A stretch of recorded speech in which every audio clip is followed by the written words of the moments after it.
안녕하세요. 저는 20대 여자입니다. 저에게는 엄마가 둘이 있어요. 일단 저를 낳아주신 엄마는 제가 아주 어릴 때 돌아가셨는데 제 기억에는 사실상 없어요. 제가 기억하는 순간부터 안 계셨고 어릴 때는 아빠와 둘이 살았는데 저를 돌봐주시는 이모가 한 분 계셨어요. 진짜 이모는 아니고 아빠가 부모로 고용한 분이었는데 저는 이모라고 불렀던 분이었죠. 이런 마음에 부모가 퇴근하는 시간이면 눈물을 쏟았는데 그때마다 아빠가 가슴 아프게 저를 보던 모습이 지금도 떠올라요. 그래서였을까요? 초등학교에 들어갈 쯤 아빠가 웬 여자분을 저에게 소개했어요. 그분은 저를 보자마자 그랬어요. 안녕? 난 네 엄마야. 순간 저 하늘로 갔다는 엄마가 진짜 돌아온 건가 싶었죠. 물론 그분은 저의 생모일 수 없었습니다. 그분은 아빠의 재혼 상대였고 몇 달 후 성대한 결혼식도 치렀어요. 저는 화동으로 아빠와 새엄마의 앞에서 걸으며 함께 입장했는데 저에게도 비로소 엄마가 생겼다는 생각에 기분이 너무 좋았어요. 새엄마가 들어오면서 부모 이모는 이를 관두시게 됐어요. 이모가 나가던 날 우리는 부둥켜 안고 한참을 울었습니다. 새엄마도 우리 모습을 보면서 눈물을 닦으시더라고요. 이제부터는 엄마가 더 잘해줄게. 부모 아주머니, 그동안 수고 많으셨어요. 그날 밤 새엄마는 제가 잠들기 전까지 제 침대맡에 앉아서 저를 토닥여 주었어요. 이모가 그렇게 좋았어? 응. 근데 이모는 돈 받고 일해주신 거야? 어? 이모는 아빠가 돈을 주고 고용한 사람이라고. 그때는 엄마가 없어서 어쩔 수 없이 고용한 거지만 이제는 엄마가 있잖아? 그러니까 더는 집에 계실 필요가 없지. 이모는 이제 다른 곳에서 일하시게 될 거야. 우리 딸은 엄마랑 잘 지내면 돼. 그렇지? 새엄마의 이야기를 듣다 보니 맞는 말이더라고요. 그래서 겨우 슬픔을 진정시키고 잠들었던 것 같아요. 다음날부터 새엄마가 부모가 해주던 일을 대신하기 시작했어요. 저를 깨우고 아침을 먹이고 학교에도 데려다 주셨어요. 그 모습을 본 친구들이 묻더라고요. 너 부모 바뀌었어? 아니. 근데 왜 다른 사람이야? 우리 엄마야. 뭐? 네가 엄마가 어딨어? 나 엄마 있거든? 그때부터 저는 엄마 있는 애가 됐어요. 새엄마는 정말이지 천사 같은 사람이었습니다. 저는 물론 아빠까지 잘 내조해서 아빠도 늘 웃고 계셨어요. 비로소 우리 가족이 완성됐다는 느낌이 들었죠. 시간이 지나 새엄마와 함께 마트라도 가면 주변 사람들이 하나같이 그랬어요. 모녀가 어쩜 이렇게 사이가 좋아요? 모녀니까 사이가 좋죠? 아유, 우리 딸은 말을 얼마나 안 두는데요. 따님이 너무 착하다. 우리 딸이 엄마를 많이 사랑하는 편이긴 하죠. 아유, 부러워라. 언젠가부터는 사람들이 우리를 친모녀로 보는 게 가장 뿌듯하더라고요.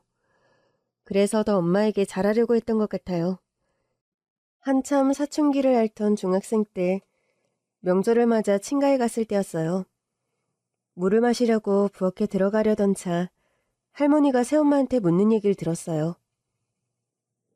애가 너 힘들게는 안 해? 어머니, 우리 딸이 얼마나 착한데요. 그런 거 전혀 없어요. 아유, 한참 사춘기일 텐데. 저는 그게 오히려 안쓰러운 거 있죠? 사춘기라 엄마한테 투정도 부릴 법도 한데 싫다는 게 하나도 없어요. 하라는 건 다 열심히 하고 말하지 않아도 저를 너무 잘 도와줘요. 너무 어릴 때 엄마를 잃어버려서 가엾게 생각해줘. 당연하죠, 어머니. 저는 우리 딸이 저를 엄마로 받아준 게 정말 고마워요. 저는 정말 사춘기도 겪지 않았을 정도로 착한 딸이었어요. 할머니와 새엄마의 대화를 듣는데 엄마가 저를 정말 사랑하는 게 느껴지더라고요. 그 후로도 저는 엄마 말을 잘 듣는 딸로 살았어요. 그럴수록 엄마 역시 저를 더 사랑해주는 게 느껴졌죠. 그러던 어느 날 우리 가족에게 생각지도 못한 불행이 찾아왔어요. 제가 고등학생일 때였는데 집에 돌아와 보니 엄마가 너무 슬프게 울고 있더라고요. 엄마, 왜 그래? 무슨 일 있어? 어떡하면 좋니? 아빠가 쓰러지셨대. 어? 갑작스러운 아빠의 소식에 저도 같이 울었어요. 그렇게 한참을 울고 있는데 엄마가 결연하게 말하더라고요. 네 아빠 어떻게든 일어날 거야. 걱정하지 마. 아빠는 그 후로도 의식을 되찾지 못했고 오히려 더 급속도로 나빠져 결국 반년도 되지 않아 세상을 떠나셨어요. 아빠를 보내고 집에 돌아왔는데 엄마가 그 자리에서 상복을 벗어 던지더라고요.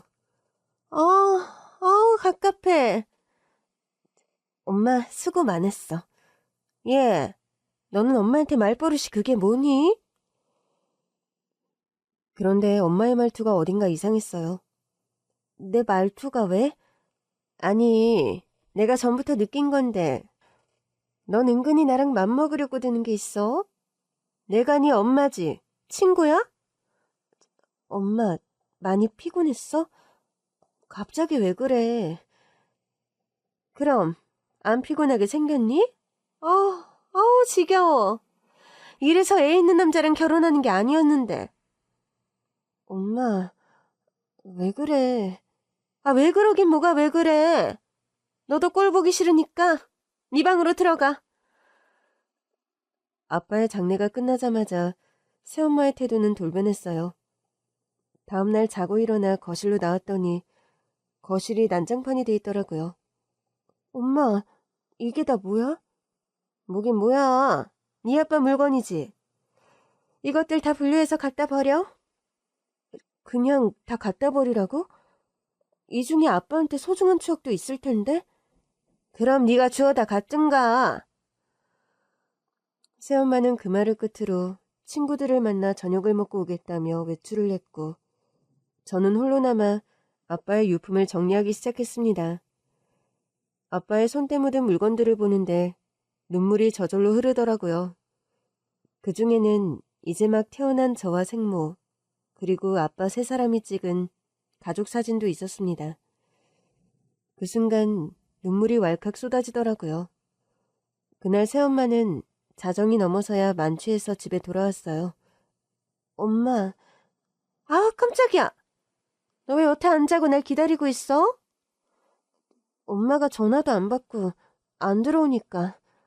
야, 내가 이 나이에 너한테 몇 시에 들어온다고 보고라도 해야 해? 네 아버지도 그렇게는 안 했어. 나는 그냥 엄마가 아빠 떠나고 슬퍼서 그러는 것 같으니까 걱정돼서 그랬지. 네 걱정이나 해. 이제 어떻게 살려고 그러니?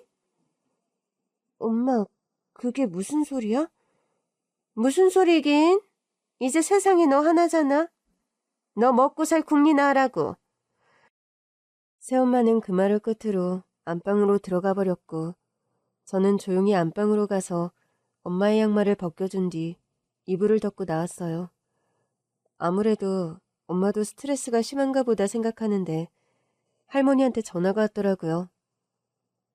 아가, 엄마 말 잘 듣고 지낼 수 있지? 할머니, 괜찮아? 자식 먼저 보내고 괜찮은 부모가 어딨어? 근데 네가 눈에 밟혀서.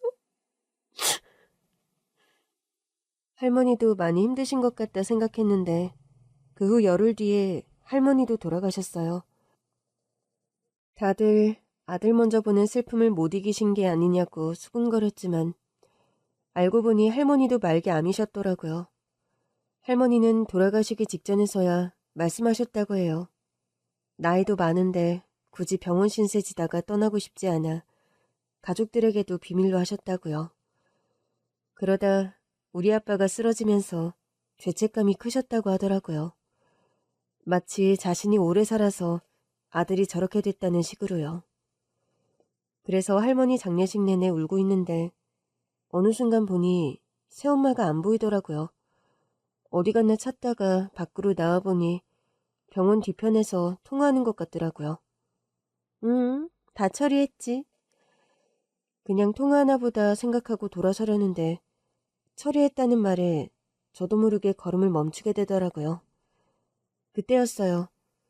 새엄마가 정말 귀신처럼 뒤를 돌아보는 겁니다. 순간 눈이 딱 마주쳤죠. 야, 너 뭐야? 엄마, 그게 어디 갔나 찾다가. 야, 네가 무슨 3살 먹은 어린애야? 왜 그렇게 엄마를 찾아? 아니, 나는 걱정돼서. 아주 지겹다, 지겨워. 네 아빠도 모자라서 네 아빠 엄마까지 왜 줄초상이 나냐고. 엄마 힘든 거 알아. 근데 할머니도 많이 아팠다잖아. 불쌍하잖아. 넌 나는 안 불쌍하니? 피도 한 방울 안 섞인 내가 네 아버지부터 네 할머니 장례까지 연이어 치르고 있잖아. 나는 안 불쌍하냐고. 연이은 가족과의 이별 때문인지 엄마는 계속해서 스트레스를 받는 눈치였어요. 할머니의 장례가 끝난 후 저는 엄마의 비위를 최대한 맞추려고 했습니다. 밥도 차려주고 청소도 제가 다 했어요. 그러던 어느 날 학교에서 돌아왔는데 제 짐들이 다 거실에 나와 있는 겁니다. 엄마는 제가 오거나 말거나 거실에 앉아 커피를 마시며 TV를 보고 있더라고요. 엄마, 내 짐은 왜 다 빼놓은 거야? 네 방 저쪽으로 옮겨. 그러면서 엄마가 가리킨 쪽은 집에서 가장 작은 쪽방이었어요. 아니, 내 방을 왜? 네 방은 이미 인테리어 다 끝냈어. 이상해서 제 방문을 열어보니 방 안이 전부 옷방으로 바뀌어 있더라고요. 물론 그 옷은 모두 엄마의 옷이었습니다. 엄마, 이게 뭐야? 뭐긴 뭐야? 너 왜 말을 2번 하게 만드니? 내가 필요해서 좀 바꿨어. 아니, 이 방을 옷방으로 만들면 어떡해.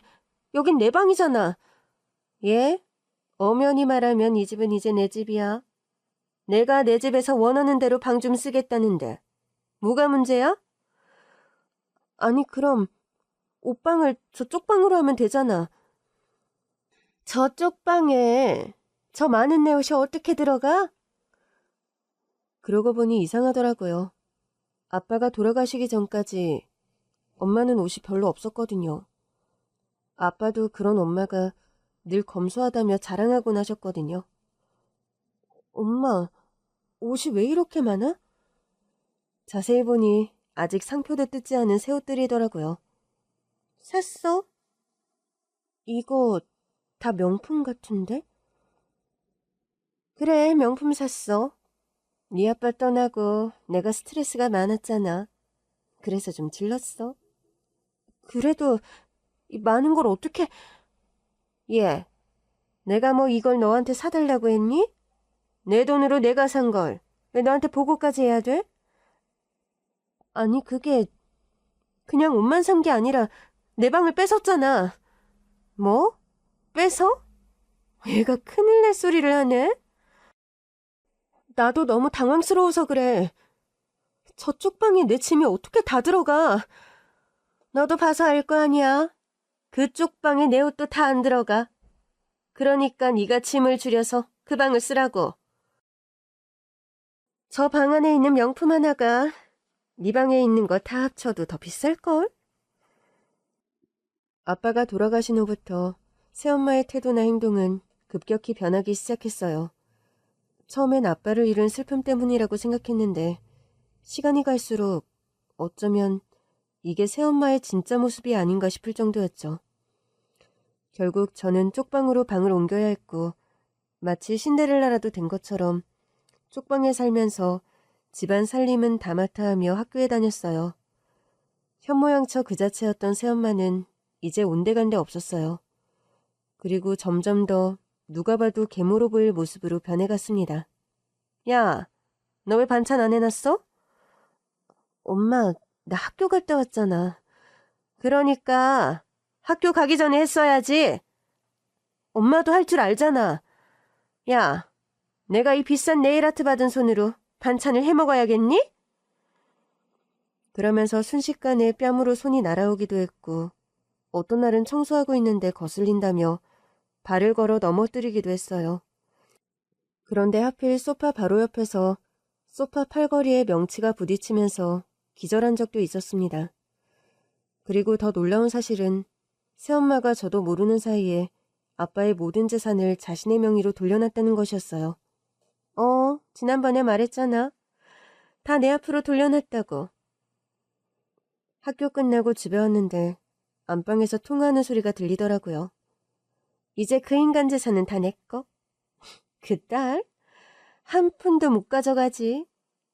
다 내 앞으로 돌려놨으니까. 저는 그제야 할머니 장례식 때 엄마가 밖에서 몰래 하던 통화 내용을 떠올릴 수 있었습니다. 다 처리했다던 말이 아무래도 아빠의 재산을 다 자신의 앞으로 돌려놨다는 얘기 같더라고요. 그렇게 새엄마는 아빠 재산을 모두 자기 명의로 돌려놓고 아빠가 세상을 떠나자 본색을 드러냈어요. 제가 멍하니 서 있는데 통화를 마친 새엄마가 방에서 나오더니 저를 보며 그러더라고요. 그동안 너 이뻐하는 척하느라고 토 나왔다. 그러면서 그 후로도 저를 끝없이 구박하길래 결국 새벽에 몰래 집을 빠져나올 계획을 세우기 시작했어요. 더는 견딜 수 없었거든요. 그리고 드디어 그 계획을 실행하던 날 집에서 나오려고 현관문을 여는 순간 내 인생 초특급 드라마를 쓰기 시작했습니다. 문을 여는 순간 저는 바로 새엄마에게 뒷덜미를 잡히고 말았어요. 너 도망가려고 그러지? 엄마, 며칠 전부터 이상하다 했어. 몰래 가방을 싸는 것 같더라니. 오늘따라 느낌이 싸하다 했다. 이것 좀 놔! 제가 열었던 현관문이 서서히 닫히고 있었어요. 놓긴 뭘 놔? 어딜 가려고? 어차피 날 사랑하지도 않잖아. 사랑? 웃기고 있네. 내가 낳지도 않은 널 왜 사랑해? 그래도 함께 산 시간이 얼만데 혹시 엄마 내 부모 이모도 일부러 내보낸 거야? 당연하지. 그 여자가 사이에 끼어서 사사건건 널 싸고 돌잖아. 혹시 아빠는 부모 이모 안 내보내려고 했었어? 네 아빠는 무조건 네 편이었으니까. 부모가 나가면 네가 불안할 거라고 하더라. 그래서 내가 잘 설득했지. 그리고 너한테 잘하는 척했고. 어떻게 그 오랜 시간을 우릴 속여? 이제 알았니? 속은 거? 우리 아빠 재산도 다 빼돌렸다며. 나 법적으로 네 아빠 아니야. 내가 아빠 재산 갖는 게 뭐 문제야? 그게 아빠가 바라던 게 맞아? 이미 간 사람이 뭘 알아? 말문이 턱 막히더라고요. 엄마, 난 엄마가 아빠를 잃은 스트레스 때문에 변한 거라고 믿고 싶었어. 스트레스? 오히려 속이 다 시원했는데 뭔 소리야? 그냥 연이어 네 할머니까지 가면서 좀 귀찮았던 것뿐이지. 속이 시원했다고? 당연하지. 너랑 네 아빠랑 쿵짝이 잘 맞을 때마다 내가 얼마나 속이 뒤집혔는데.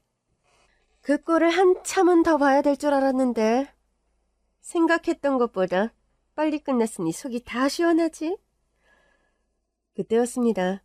현관문이 벌컥 열리면서 큰아빠와 큰엄마가 들어왔어요. 재수씨, 이게 다 무슨 소리입니까? 아니, 아주버니, 미국에 계셔야 할 분이 왜 여기 계세요? 입국하자마자 여기로 왔어요. 왜요? 내가 못 올 때 왔습니까? 아니 못 올 때는 아니지만 미리 연락은 하고 오셨어야죠. 그리고 문은 어떻게 여신 거예요? 그 부분은 제가 얘기해 줄 수 있을 것 같았어요.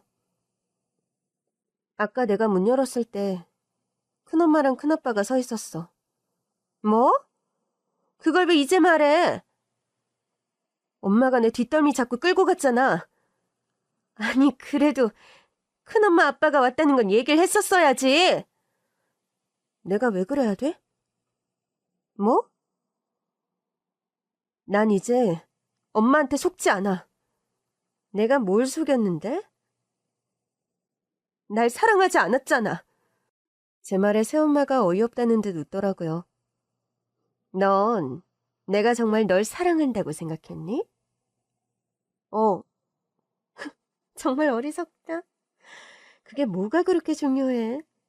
넌 지금 나한테 잘 보여야 해. 왜냐하면 네 아빠 재산을 내가 다 갖고 있잖아. 뭐라도 하나 얻으려면 내 호적에 붙어 있어야 하지 않겠니?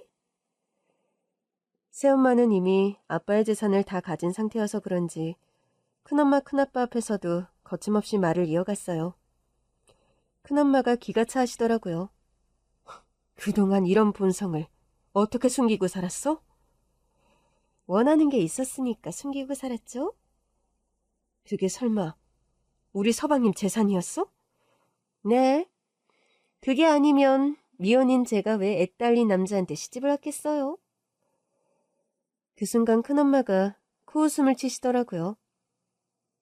왜 비웃어요? 결혼만 안 하면 다 미혼인가? 뭐라고요? 사실혼 관계인 남자 있었잖아. 뭐라는 거예요? 형님이 날 뭘 한다고 그래요? 없다고? 당연히 없죠.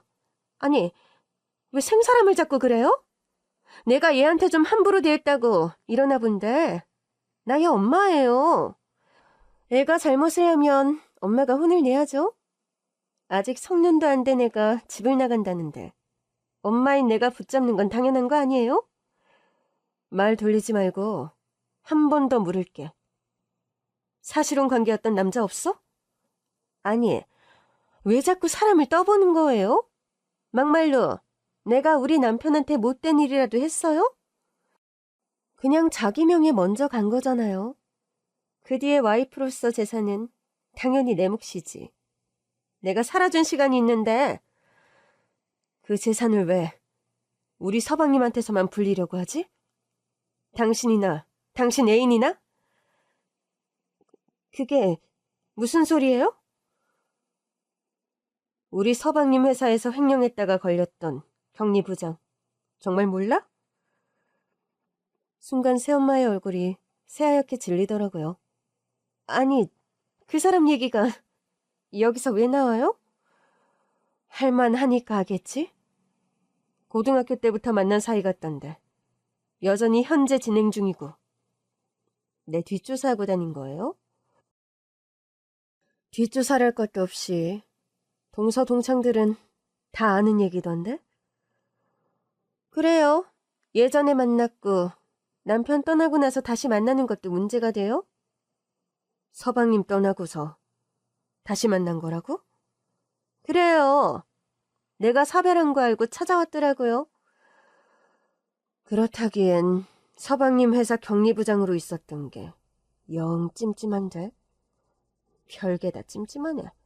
사람 사이가 뭐 어디 무자르듯이 딱 잘려요? 자기가 날 못 잊어서 우리 남편 회사까지 들어온 걸 어쩌라고요? 그런 게 아닌 것 같던데.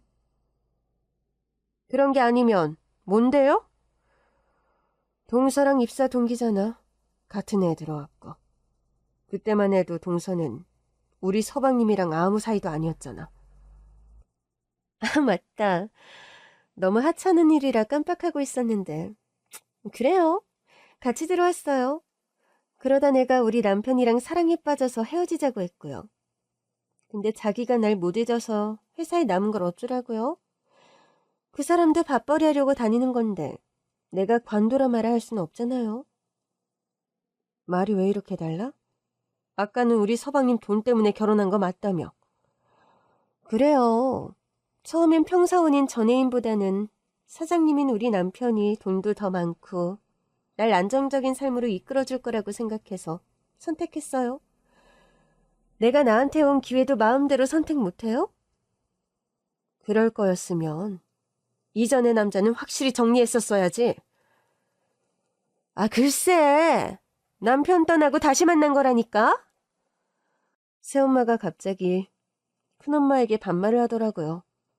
순간 큰아빠도 화가 나신 듯 했어요. 내 동생 아내라면서 왜 이렇게 예의 없이 구는 거예요? 아주버니, 제가 지금 예의 차리게 생겼어요? 지금 형님이 밑도 끝도 없이 저를 의심하잖아요. 그리고 아주버니도 마찬가지예요. 남의 집에 올 거면 미리 연락이라도 하고 왔었어야죠. 무슨 범인 잡아요? 취조하듯이 이게 뭐 하는 거예요? 그때였습니다. 큰엄마가 갑자기 새엄마에게 달려들어 머리채를 낚아챘어요. 그래, 범인 잡으러 왔다. 야, 이거 안 나? 뭐? 범인? 웃기고 있네. 큰엄마와 계모는 서로 뒤엉킨 채 치고받고 싸우기 시작했고 나중에는 새엄마가 큰엄마에게 일방적으로 당하기 시작하더라고요. 사실 우리 큰엄마 운동선수 출신이거든요. 큰아빠는 제 손을 꼭 잡으셨어요. 연락 잘했다. 큰아빠, 네가 말한 것들 중심으로 조사를 해봤더니 다 사실이었어. 그때였어요. 큰엄마의 주먹에 한참이나 혼나던 새엄마가 버럭 소리치듯 물었어요. 그게 무슨 소리예요? 제가 아주버니한테 무슨 소리를 했는데요? 잠깐, 네가 큰엄마 큰아빠한테 연락한 거였어? 그래서 이 둘이 우리 집에 온 거고? 응, 내가 했어. 너 미쳤어? 도대체 무슨 소리를 한 거야? 엄마랑 격리부장 아저씨가 불륜관계 같다는 거랑 아빠가 돌아가신 근본적인 이유도. 너 대체 무슨 소리를 하는 거야? 네가 내가 그 사람이랑 불륜인지 뭔지 어떻게 알아? 내가 왜 몰라? 나 잘 때 그 아저씨가 우리 집에 온 적도 있고 수시로 통화하는 남자도 그 아저씨였잖아. 글쎄, 네 아버지 떠나고 다시 만난 거라니까? 이렇게 우길까봐 내가 엄마 통화 내역 다 캡처해놨어. 뭐? 아빠가 아프기 전부터 그 아저씨랑 통화한 내역이 다 그대로 남아있던데? 그 사진은 내가 받았고요. 아니, 그래서 뭐 어쩌겠다는 거예요? 내 남편은 이미 세상에 없는데 이제라도 나한테 하늘 보고 사과라도 하라는 건가? 사과가 필요하다면 당연히 우리 조카한테 해야죠. 우리 조카는 재수 씨를 친엄마처럼 믿고 살았는데 한순간에 배신당했잖아요. 그래요. 까짓 건 내가 사과하면 될 거 아니에요? 그럼 됐잖아요. 불륜 사이였다는 건 인정하겠다는 겁니까? 그래요. 나 그 사람이랑 한 번도 헤어진 적 없어요. 됐어요? 그럼 분명 불륜 관계였네요. 그래요. 그렇다고요. 그제야 큰엄마가 새엄마를 놓더라고요. 아, 진짜! 무슨 여자가 이렇게 힘이 세! 너 같은 인간 혼내주려고 세다. 왜? 어이가 없어서 진짜. 내가 뭘 그렇게 잘못했다고 이래요? 솔직히 말해. 격리부장이 횡령한 돈 어디 있어? 그걸 내가 어떻게 알아요? 우리 계속 만났다면서 모른다고요? 설마 내가 내 남편 회사에서 횡령하게 시켰겠어요? 그 자식이 우리 남편을 질투해서 혼자 버린 일이에요. 혼자 버린 일이라고? 그래요. 설마 내가 시키기라도 했을까 봐요? 저는 휴대폰으로 녹음 파일 하나를 재생했습니다. 이미 큰아빠에게도 메일로 보내둔 것이기도 했어요. 휴대폰에서 계모와 격리부장의 목소리가 흘러나오기 시작했어요. 잘 처리한 거 맞아? 잘했다니까. 내 해외 계좌로 들어온 게 좀 찜찜한데. 절대 못 찾아. 자기랑 나랑 무슨 사이라고 의심하겠어? 그래서 걸리면 당신 혼자 감옥 갔다 오겠다는 거지? 아이, 그런다니까. 몇 번을 말해? 내가 갔다 올 테니까 돈이나 잘 간수하고 있어. 그 다음엔 우리 둘이 새 출발해야지. 진짜 꿈만 같다. 당신이랑 함께하는 미래를 꿈꾸게 되다니. 내 꿈 잊으면 안 돼. 당신이 원하는 부자 돼서 같이 살려고 이렇게 버티고 참았잖아. 당신이 내 유일한 사랑이야. 당신은 참 내 말을 잘 들어서 좋아. 내가 하라는 대로 회사에서 버텨서 격리부장까지 되고 횡령도 척척 잘하고. 당신이 원하는 건 모두 나는 남자니까. 그나저나 쟤는 어떡하지? 당신 딸? 내 딸은 무슨. 이젠 혹덩어리지.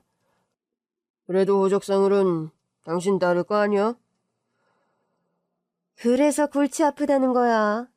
이제라도 먼저 간 제 엄마 호적으로 옮기라고 할까?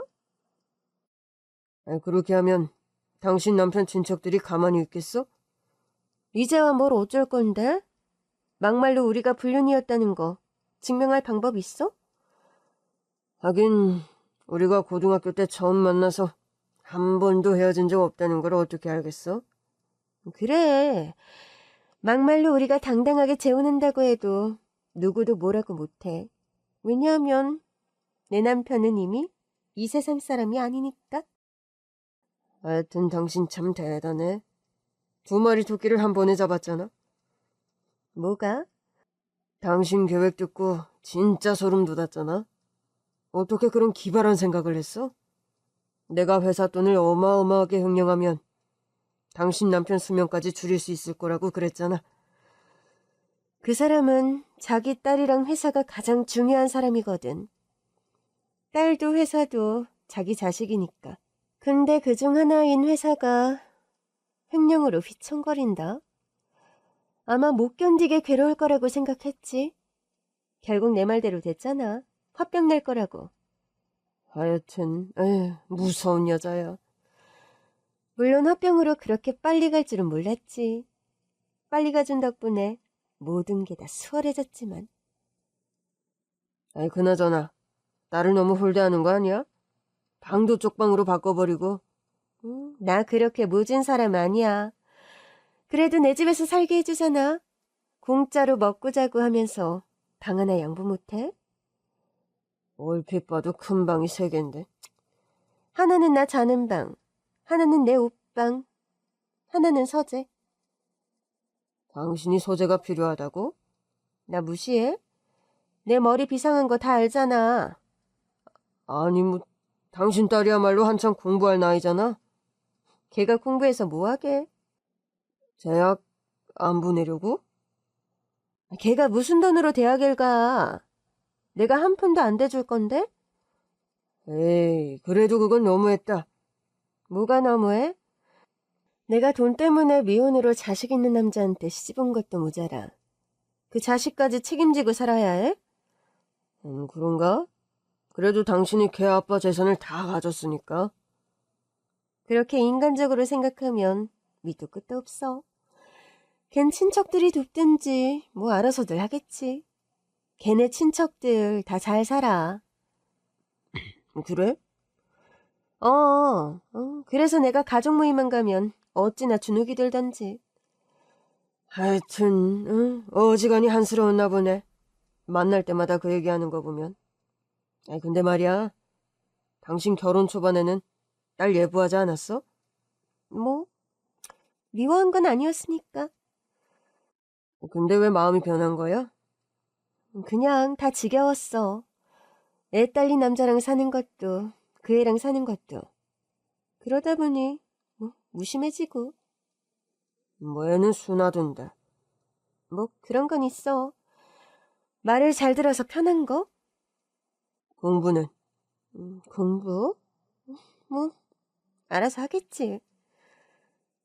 그날 살짝 열린 쪽방 문틈 사이로 저는 새엄마와 불륜남의 대화를 녹음했어요. 하면서도 사지가 덜덜 떨려서 힘들었어요. 그러나 그럴 시간이 없었어요.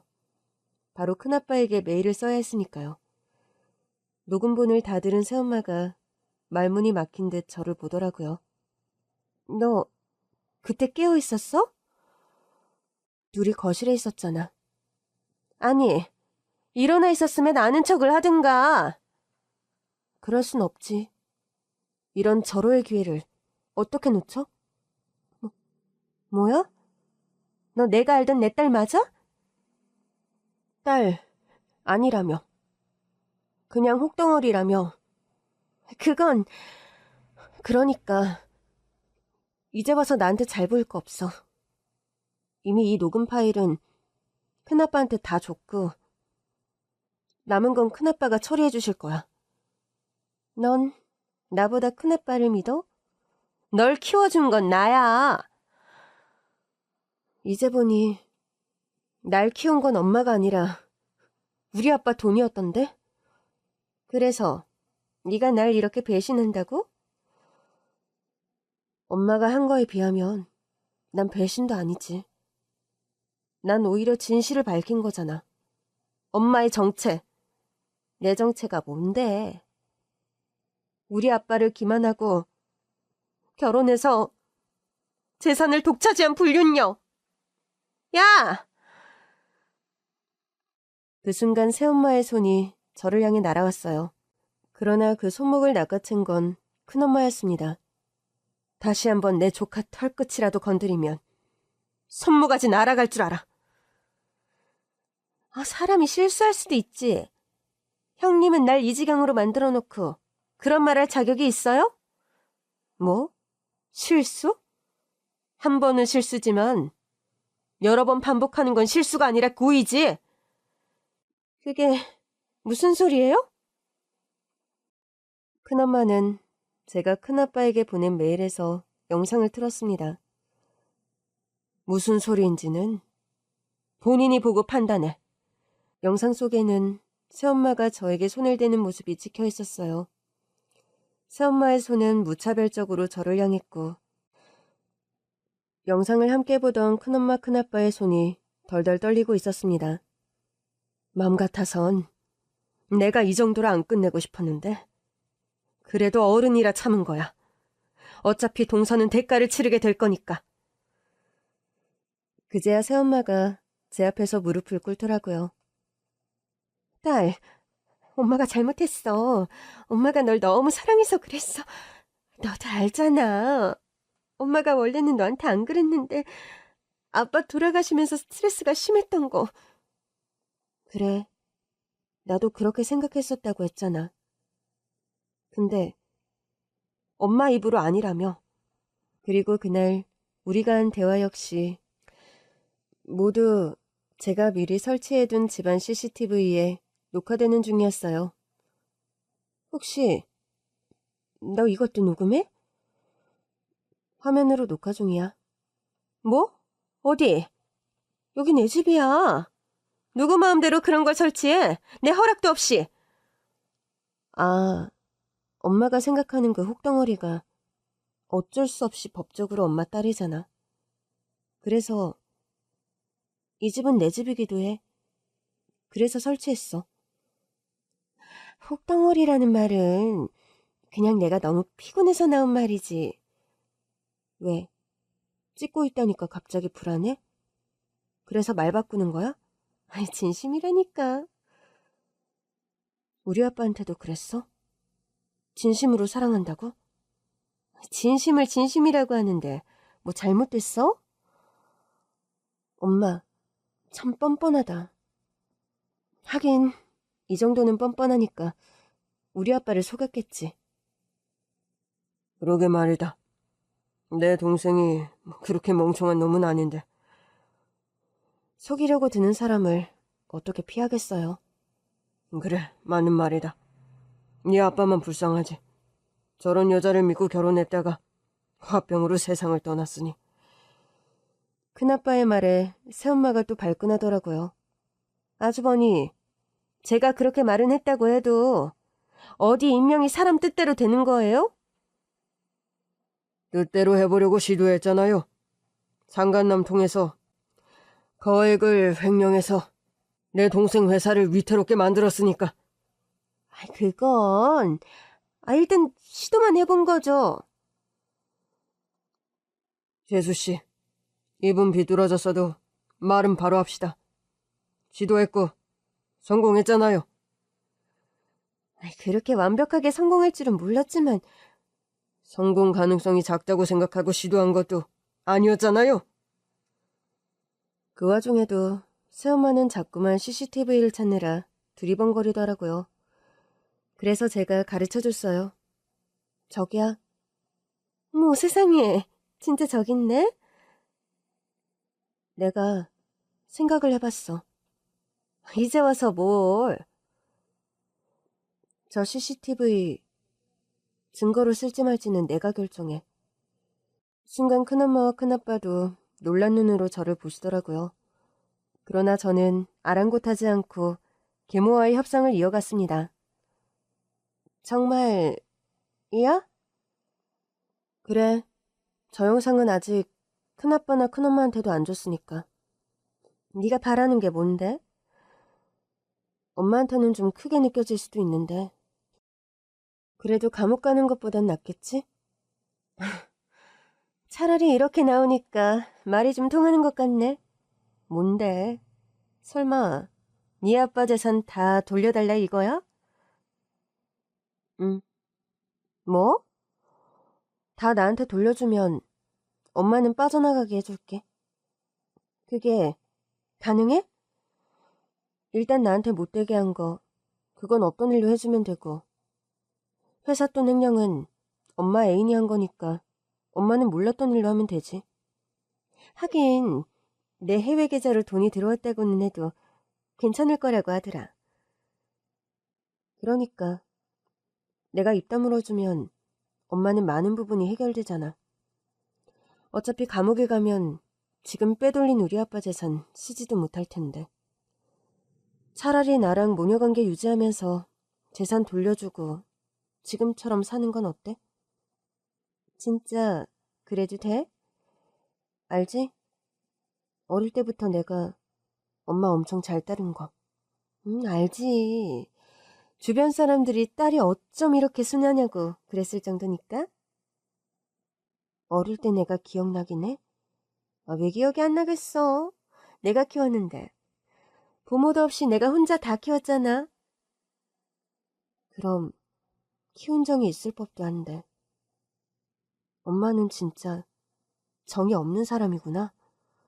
왜 없겠어. 내 안에는 다 있지. 근데 그냥 진짜 그런 걸 수도 있어. 네 아빠 보내고 스트레스가 너무 심해서 내가 막말이 난 것 같아. 그럼 나 사랑해? 순간 새엄마가 엄청 당황하더라고요. 나 사랑하냐고. 새엄마는 난처한 듯 일그러진 얼굴로 겨우 입으로만 대답했어요. 그럼 사랑하지. 분명 얼굴은 아니라고 말하고 있는데 사랑한다는 말까지 끝내 거짓으로 하더라고요. 이제 결정해. 어떻게 할 건지. 지금 바로 결정하라고? 그럼 언제 결정하게? 내가 엄마 뭘 믿고 시간을 줘. 할 거면 지금 바로 해야지. 그러자 큰아빠가 어디론가 전화를 걸었고 조금 뒤 변호사가 도착했습니다. 지금부터 증여 절차 밟도록 하겠습니다. 그러나 막상 저에게 아빠 재산을 물려주려고 하자 새엄마는 다리까지 덜덜 떨며 초조해했어요. 근데 내가 이걸 다 줬는데 네가 약속을 안 지키면 어떡하지? 엄마, 나 법적으로 엄마 딸이잖아. 뭐가 무서워? 너 믿어도 되는 거지? 난 엄마 못 믿지만 엄마는 나 믿어도 되지. 안 그래? 하긴 그렇긴 하네. 새엄마는 그 자리에서 저에게 아빠의 모든 재산을 증여해 주었어요. 절차가 끝나고 변호사가 돌아간 뒤 큰아빠가 갑자기 웃음을 터뜨리셨죠. 연이어 큰엄마도 웃음을 터뜨리셨어요. 새엄마는 어리둥절한 얼굴로 저에게 물었습니다. 네 큰아빠 큰엄마 왜 저러니? 재밌으니까 그렇겠지. 뭐가? 엄마가 땡전 한 푼도 없이 이 집에서 쫓겨날 예정이니까? 속이 좀 시원하신 거 아닐까? 큰엄마, 큰아빠, 맞아요? 맞아. 역시 우리 조카 똑똑해. 아니, 이게 무슨 소리야? 딸, 너 설마 나랑 약속 안 지키는 거야? 엄마는 지켰어? 뭐? 아니, 엄마도 안 지키는 걸 왜 나한테만 지키래? 내가 뭘 안 지켰는데? 결혼은 두 사람 간의 약속이잖아. 두 사람이 만든 가정에 대한 약속이기도 하고. 근데 엄마는 우리 아빠와의 약속을 어긴 거잖아. 그 사이에 낀 나에게도 잘못한 거고. 아니, 얘가 왜 이래? 그래서 너 엄마 감옥 가는 걸 결국 보겠다는 거니? 재수씨, 아까 우리가 웃은 이유부터 알려드려야겠네요. 재수씨 명의의 해외 계좌로 돈을 빼돌리면 어떡합니까? 그걸 정말 추적하지 못할 거라고 생각한 거예요? 이상하다. 그 사람이 분명 그렇게 말했는데? 그 순간 큰아빠가 다시 한바탕 웃더니 말씀하셨어요. 재수씨, 머리가 비상한 줄 알았는데 은근히 바보 같은 면이 있네요.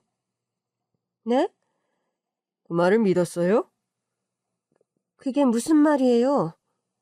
우리 딸이 날 속이기라도 했다는 거예요? 그보다 전에 애인한테 속은 것 같은데요. 나랑 그 사람을 이간질하겠다는 거예요? 내가 이럴 줄 알았어. 야, 증여 무효야. 당장 다시 내놔. 이런 식으로 증여만 받고 나는 다시 콩밥 먹이겠다는 거잖아. 엄마, 증여 절차는 이미 끝났어. 그러니까 허튼 꿈 꾸지 말고 잘 들어. 뭐? 잘 들어? 네가 감히 엄마한테 명령을 내? 엄마는 이제 한 푼도 없어. 엄마가 그렇게 믿었던 격리부장 아저씨가 이미 엄마가 다 시킨 일이라고 경찰서에서 실토했대. 그게 무슨 소리야? 그 사람이 왜 경찰서에 있어?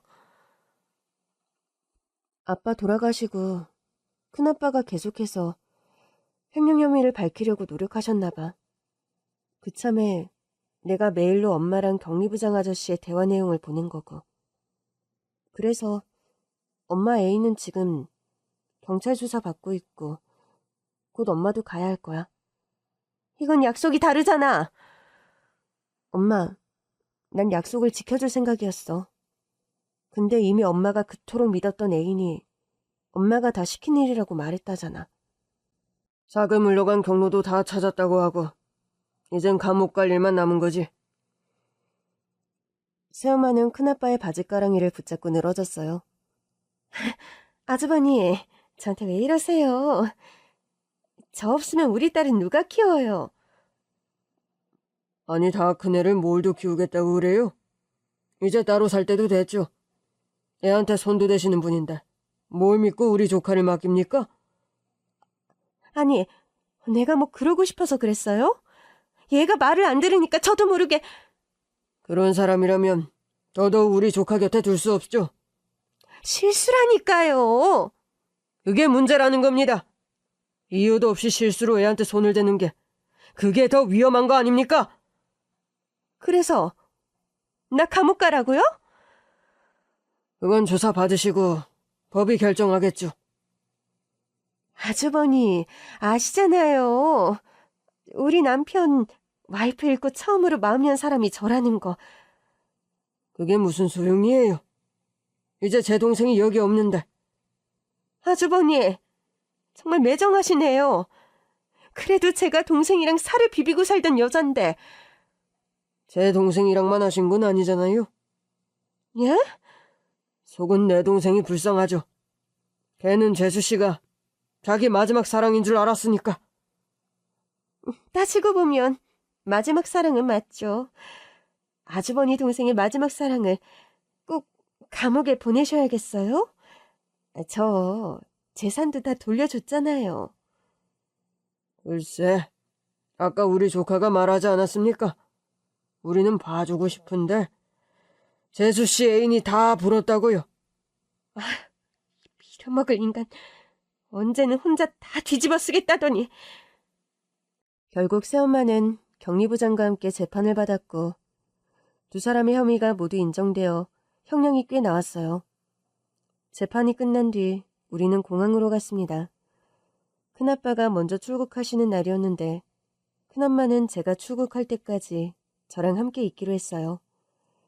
이게 무슨 말이냐면 큰엄마 큰아빠가 저한테 같이 살자고 제안을 하셨거든요. 전학 절차도 밟아야 했고 이민을 가는 일이라 시간이 좀 필요했어요. 먼저 가 있을게. 큰엄마랑 잘 처리하고 와. 네, 큰아빠. 그리고 선물이 하나 있어. 제 선물이요? 큰엄마가 데리고 갈 거야. 큰아빠의 출국을 배웅한 뒤 큰엄마는 차를 몰고 한적한 교회로 갔어요. 혹시 큰아빠가 말한 선물 때문에 가는 거예요? 큰엄마의 차가 도착한 곳은 웬 요양병원이었습니다. 선물이 나올 만한 곳은 아닌 것 같은데. 따라서 와봐. 어리둥절했지만 일단 큰엄마를 따라 요양병원 안으로 들어갔어요. 그리고 한 병실 안에서 너무나 그리웠던 얼굴을 발견하고 말했죠. 이모! 어릴 때 저를 키워주었던 보모 이모였어요. 이모는 수척해진 얼굴로 저를 향해 팔을 벌렸습니다. 세상에 이렇게 컸구나. 이모, 어디 아파? 너 처음 만났을 때도 나이가 적지 않았잖아. 원래 나이 들면 안 아픈 데가 없어. 큰아빠의 말대로 진짜 선물 같은 순간이었어요. 보모 이모에게 그간 있었던 일을 말했더니 그러더라고요. 네 새엄마 보통 여자가 아니었지. 내가 너 두고 나오는 심정이 얼마나 힘들었는지 모를 거야. 어땠는데요? 시집 온 첫날부터 나를 가사도우미처럼 부려먹지 뭐니. 너 없는 동안은 집안일이라도 하라면서 돈을 한두 푼 받는 것도 아닌데 그냥 놀 거냐고 하더라. 정말요? 근데도 여자가 보통이 아닌 것 같아서 나라도 네 곁에 있어야겠다는 생각으로 꾹 참고 집안일도 돕고 그랬어. 근데 결국엔 사장님을 깨워서 날 쫓아내더라고. 그래서 내가 매달렸었어. 시키는 거 다 할 테니까 초등학교까지는 내가 키우게 해달라고. 근데 날 노려보면서 그러는 거야. 내가 엄마니까 내 딸은 내 거라고. 그러니까 당장 꺼지라고 그러더라. 근데 그 눈빛이 너무 소름 끼치는 거야. 이 나이쯤 되면 사람 눈빛만 봐도 파악이 되는 사람들이 있는데 눈에 욕망이 득실득실해서는 사람 열어 찾겠다 싶더라니. 사장님도 돌아가셨다며? 네. 마음고생이 얼마나 심했어. 이렇게 큰엄마 큰아빠가 와주셔서 얼마나 다행이야. 저도 감사하고 있어요. 일 해결해 주신 것도 감사한데 미국까지 같이 가자고 해주실 줄은 꿈에도 몰랐어요. 너 있고 싶을 때까지만 있어. 편하게. 네. 그럼 나랑 보는 건 마지막일 수도 있겠네. 이모, 우리 영상통화 자주 해요. 영상통화? 네. 저 한국에도 한 번씩 올 거니까 그때마다 올게요. 그러니까 더 건강해지셔야 해요. 알겠어. 운동도 열심히 하고 자주 연락할게. 약속? 저는 오랜만에 보는 부모 이모와의 만남을 통해 더 많은 힘을 얻었어요. 저를 사랑해주는 또 다른 어른이 있다는 사실만으로도 마음이 든든하더라고요. 얼마 후 저는 큰엄마를 따라 미국으로 가는 비행기를 탔어요. 그리고 지금은 미국에서 대학을 다니고 있습니다. 원래는 큰엄마 큰아빠께 폐를 끼치지 않을 정도로만 머물면서 마음이 회복되면 한국으로 돌아올 생각이었는데 자식이 없는 두 분이 저를 정말 자식처럼 생각하시더라고요. 그래서 좀 더 오래 함께 살려고요. 오랜만에 가족과 다시 산다는 게 참 기적처럼 느껴질 때가 있어요. 대학 친구들과 어울려 노느라 정신없는 날도 많지만 주말에는 꼭 가족끼리 식사를 하려고 노력하고 있습니다. 그리고 얼마 전 학교를 마치고 집에 왔더니 아주 좋은 소식이 도착해 있더라고요.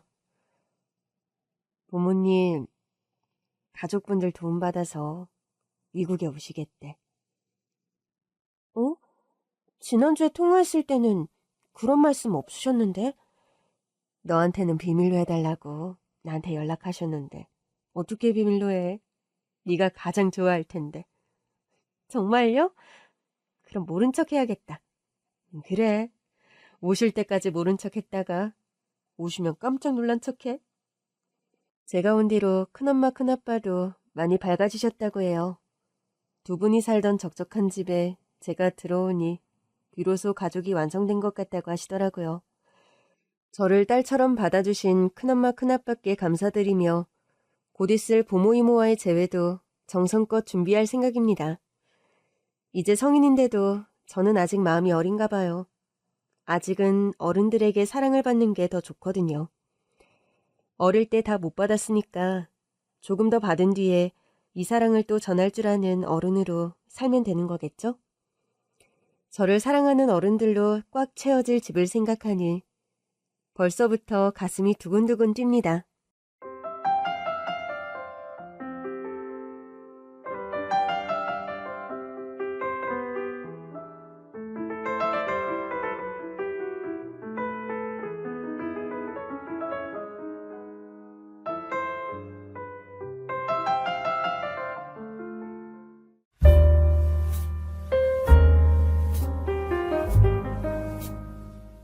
안녕하세요. 남의 집 가정사에 지대하게 관심이 많은 30대 여자입니다. 제가 왜 남의 집 가정사에 관심이 많은지 궁금하실 텐데요. 제가 바로 가정 전문 변호사이기 때문입니다. 사실 가정 전문 변호사라기보다 이혼 전문 변호사로 더 잘 알려져 있는데요. 이혼 전문 변호사라는 게 그 명칭 자체로 슬프고 잔인한 면이 있는 것 같아서 소개를 하면서도 좀 꺼려지게 되더라고요. 세상에 수많은 사람들이 결혼을 해서 잘 살지만 또 만만치 않게 많은 부부가 가지각색의 이유로 이혼을 합니다. 이혼을 결정한 순간부터 사실 전쟁이잖아요. 저희 변호사 사무실에 찾아오는 의뢰인 대부분들이 분노 혹은 슬픔의 감정을 안고 찾아오시거든요. 우선 의뢰인분의 이야기를 세심하게 들어드린 뒤 최선의 해결 방안, 최고의 해결책을 찾고 그 전장에 선봉으로 나서는 게 저의 일이네요. 저는 비록 미혼이지만 아이들에 대한 관심도 많은데요. 자녀가 있는데 이혼을 하는 의뢰인을 상담할 때면 어쩔 수 없이 그 자녀에 대해 마음이 쓰이기 때문입니다. 대부분 아이들은 아무 잘못이 없는데 어른들의 결정으로 삶이 달라지는 거니까요. 세상에 하고 많은 직업 중 왜 변호사, 또 이혼 전문 변호사를 선택했는지 드라마틱한 저의 이야기를 이곳에 털어놓고자 용기를 냈으니 끝까지 들어주세요. 제 어린 시절을 한마디로 말하면 불행 그 자체였습니다. 5살 때의 일이 제 최초의 기억인데요. 그게 아주 강렬합니다. 제 머리를 따 예쁘게 묶어준 뒤 눈물을 흘리며 저의 얼굴을 쓰다듬던 엄마. 엄마의 팔과 다리는 온통 멍투성이었습니다. 그리고 엄마는 커다란 가방을 가지고 뒤돌아섰습니다. 어린 저였지만 갑자기 불안함을 느껴 엄마의 치맛자락을 붙들었던 것 같아요. 엄마 어디가? 쿠키야, 아빠 말 잘 듣고 건강하게 잘 지내야 해? 엄마, 나도 같이 가. 훌쩍이며 엄마에게 매달리자 엄마는 그대로 바닥에 주저앉아 엉엉 울며 저를 안아주셨어요. 미안하다는 말을 한없이 되풀이하시면서요. 아주 못 봐주겠네. 언제까지 질질 끌 거야? 빨리 안 나가? 어차피 쿠키는 나중에 너 기억도 못해. 저를 안고 있는 엄마를 아빠가 질질 끌어냈고 대문을 나가던 엄마, 그게 마지막이었습니다. 그렇게 엄마가 떠난 뒤 다음날 집에 어떤 아줌마가 왔어요. 화장을 짙게 하고 매니큐어를 바르고 있던 아줌마는 저를 보며 이렇게 말했습니다. 네가 쿠키니? 아주 똘망똘망하게 생겼네. 아니, 영악하게 생긴 건가? 이 쿠키야, 이제 우리 한 집에서 사는 거야. 내가 쿠키 엄마 할 거니까 엄마라고 불러봐. 어린 저는 그 상황을 이해하지 못했어요. 엄마가 떠난 뒤 웬 낯선 아줌마가 와서는 갑자기 자기를 엄마라고 부르라고 하는 게 이상했죠. 머뭇거리며 입을 떼지 못하자 아줌마가 머리를 쓱 넘겨주며 말했습니다.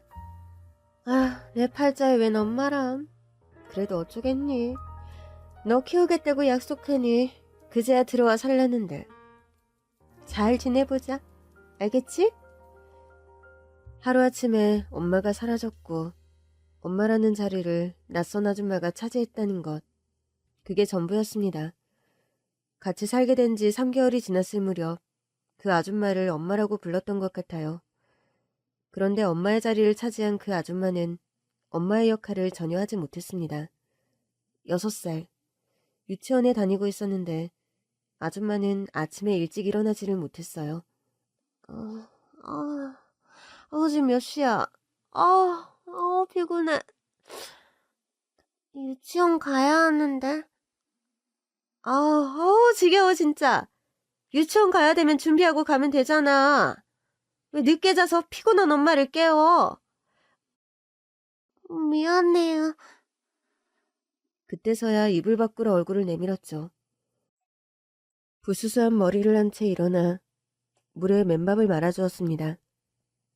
빨리 먹어. 유치원 늦었다며. 물에만 맨밥. 항상 그게 아침이었어요. 아빠는 일 때문에 새벽에 일찍 나갔거든요. 아줌마는 아빠가 출근할 때 일어나 밥을 차려주곤 아빠가 나간 뒤 바로 다시 누워 잠을 잤어요. 우리 진짜 엄마가 있을 때 어린이집 다닐 때는 항상 엄마가 머리를 예쁘게 묶어주고 깨끗하게 세탁한 옷을 입혀주고 또 맛있는 아침밥을 먹고 다녔는데 엄마의 자리를 차지한 아줌마는 완전 다른 사람이었습니다. 대충 묶은 머리, 가방을 메고 유치원에 데려다 주었는데 유치원 선생님들이 아줌마한테 조심스레 말을 하셨어요. 저 쿠키 보호자분 맞으시죠? 그런데요? 쿠키가 요즘 등원이 늦네요. 지각이 너무 많아서요. 수업 시작한 뒤에 오면 다른 아이들한테도 방해가 되고. 6살 유치원인데 수업이라고 해봐야 뭐 얼마나 중요한 수업을 한다고 그래요. 선생님, 말씀 함부로 하지 마세요. 내가 밤늦게 할 일도 많고 피곤한데 그래도 애 유치원은 보내잖아요. 네, 그건 알지만 등원 시간을 지켜주시면 정말 좋겠다. 그런 말씀을 드립니다. 알겠어요. 쿠키야, 몇 시에 끝나니? 3시에 끝납니다. 그때 데리러 올게요. 언제 커서 혼자 왔다 갔다 하려나. 내 팔자야. 유치원의 일반적인 엄마들과 확연히 다른 아줌마의 태도에 선생님들도 당황해 하셨어요. 불안한 표정으로 있는 저에게 선생님이 물어보셨어요. 쿠키야, 저분이 너희 엄마셔? 엄마라고 부르래요. 이제 엄마가 됐대요. 그렇구나. 우리 진짜 엄마는 멀리 갔대요. 쿠키야, 선생님이 아침에 일찍 쿠키 데리러 갈까? 그러면 다른 친구들보다 일찍 오는 건데 유치원에 와서 기다리자. 그러면 수업은 늦지 않을 것 같은데. 쿠키 생각은 어때? 좋아요. 이례적인 일이었죠. 당시 유치원 담임선생님은 출근 전 집에 들르셨어요. 선생님이 문을 두드리면 그때 엄마가 일어나 허둥지둥 준비를 시켜 저를 선생님에게 보냈습니다. 정말 그게 힘든 일인데 당시의 사정을 헤아려주고 애써주신 선생님께 감사한 마음입니다. 우여곡절로 유치원을 졸업했고 초등학교에 입학을 하게 되었습니다. 1학년 때부터 등하교를 혼자 했어요. 다행스럽게 집에서 학교가 멀지 않았거든요. 유치원 다닐 때도 아침에 일어나지 못했던 엄마가 초등학교 등교를 제대로 시킬 리가 만무했죠. 등하교를 스스로 하는 것은 괜찮았는데 학교 끝나고 집에 오면 저녁까지 아무도 없는 겁니다. 아빠는 일이 바빠 밤늦게 왔고 아줌마는 어느 순간부터 집에 있지를 않았어요. 그래서 저녁을 못 먹고 쫄쫄 굶는 날이 허다했습니다. 어느 날은 집에서 아줌마 아빠를 기다리다가 배가 고파 집을 나왔거든요. 시장을 돌아다니다가 한 식당 앞에 멈췄어요. 한 가족이 식당에서 밥을 먹고 있었는데 저도 모르게 그 입에 들어가는 밥을 뚫어져라 보고 있었습니다. 그 간절하고 따가운 눈빛을 느낀 손님이 식사를 하다가 밖으로 나왔어요. 얘 아가야, 너 몇 살이니? 엄마는 어디 있어? 8살이요. 엄마는 집에 없어요. 아빠도 늦게 와요. 그런데 왜 여기를 혼자 돌아다니고 있니? 배고파서요. 배고파? 밥을 못 먹었어? 네, 배고프다는 이야기를 하는데 저도 모르게 서러워서 눈물을 흘렸던 것 같아요. 말없이 저를 바라보던 아줌마가 저를 데리고 식당으로 들어갔습니다. 식사를 하던 테이블 옆자리에 앉히고 밥을 주문해 주었어요. 정말 오랜만에 먹는 제대로 된 밥이었거든요. 허겁지겁 먹는 걸 안쓰럽게 바라보시더라고요. 밥을 다 먹자 음식값을 계산한 뒤 저에게 5,000원짜리 지폐 한 장을 쥐어주었습니다. 이거 잘 가지고 있다가 나중에 또 배고프거든 뭐라도 사 먹어. 고맙습니다. 그래, 이렇게 혼자 돌아다니면 위험하니까 얼른 집으로 가라. 안녕히 가세요. 그 돈을 집에 가져와 책가방 안에 꽁꽁 숨겨두었거든요. 그런데 다음날 아줌마가 평소에 하지도 않았던 일을 하는 겁니다. 교과서는 넣었냐면서 갑자기 가방을 챙겨주었고 돈을 발견하고 말했어요. 너, 이건 뭐야? 어디서 났어? 쭈뼛거리며 대답을 하지 못하자 아줌마는 몹시 화가 난 것 같았어요. 이 돈 어디서 났냐고? 네 아빠가 나 몰래 너한테 돈 주디? 아니면 어디서 훔쳤어? 다른 데로 말 안 해? 어떤 아줌마가, 어제 밥 먹여준 아줌마가 배고플 때 사 먹으라고. 아줌마? 어떤 아줌마? 예, 창피한 줄 알아야지. 누가 보면 엄마 아빠도 없는 애인 줄 알겠어. 구걸이라도 한 거야? 쓸데없이 밖을 싸돌아다녀. 집에서 얌전히 밥 먹고 있으면 되잖아. 밥이 없는데. 정말이었어요. 밥통에는 말라비틀어진 밥알 몇 개만 남아있을 뿐이었죠. 밥도 할 줄 몰라? 이리 와. 밥하는 거 가르쳐 줄 테니까. 밥해서 먹어 니가. 8살씩이나 돼가지고선 아무것도 할 줄 모르고 큰일 났네. 그리고 쿠키 너. 밥 못 먹었다 어디 가서 구걸했다. 뭐 그런 이야기 네 아빠한테 하기만 해. 알아들었어? 말 안 할게요. 이 돈은 네가 가지고 있기 너무 큰 돈이야. 이거 가지고 있음 너한테 안 좋아. 위험해.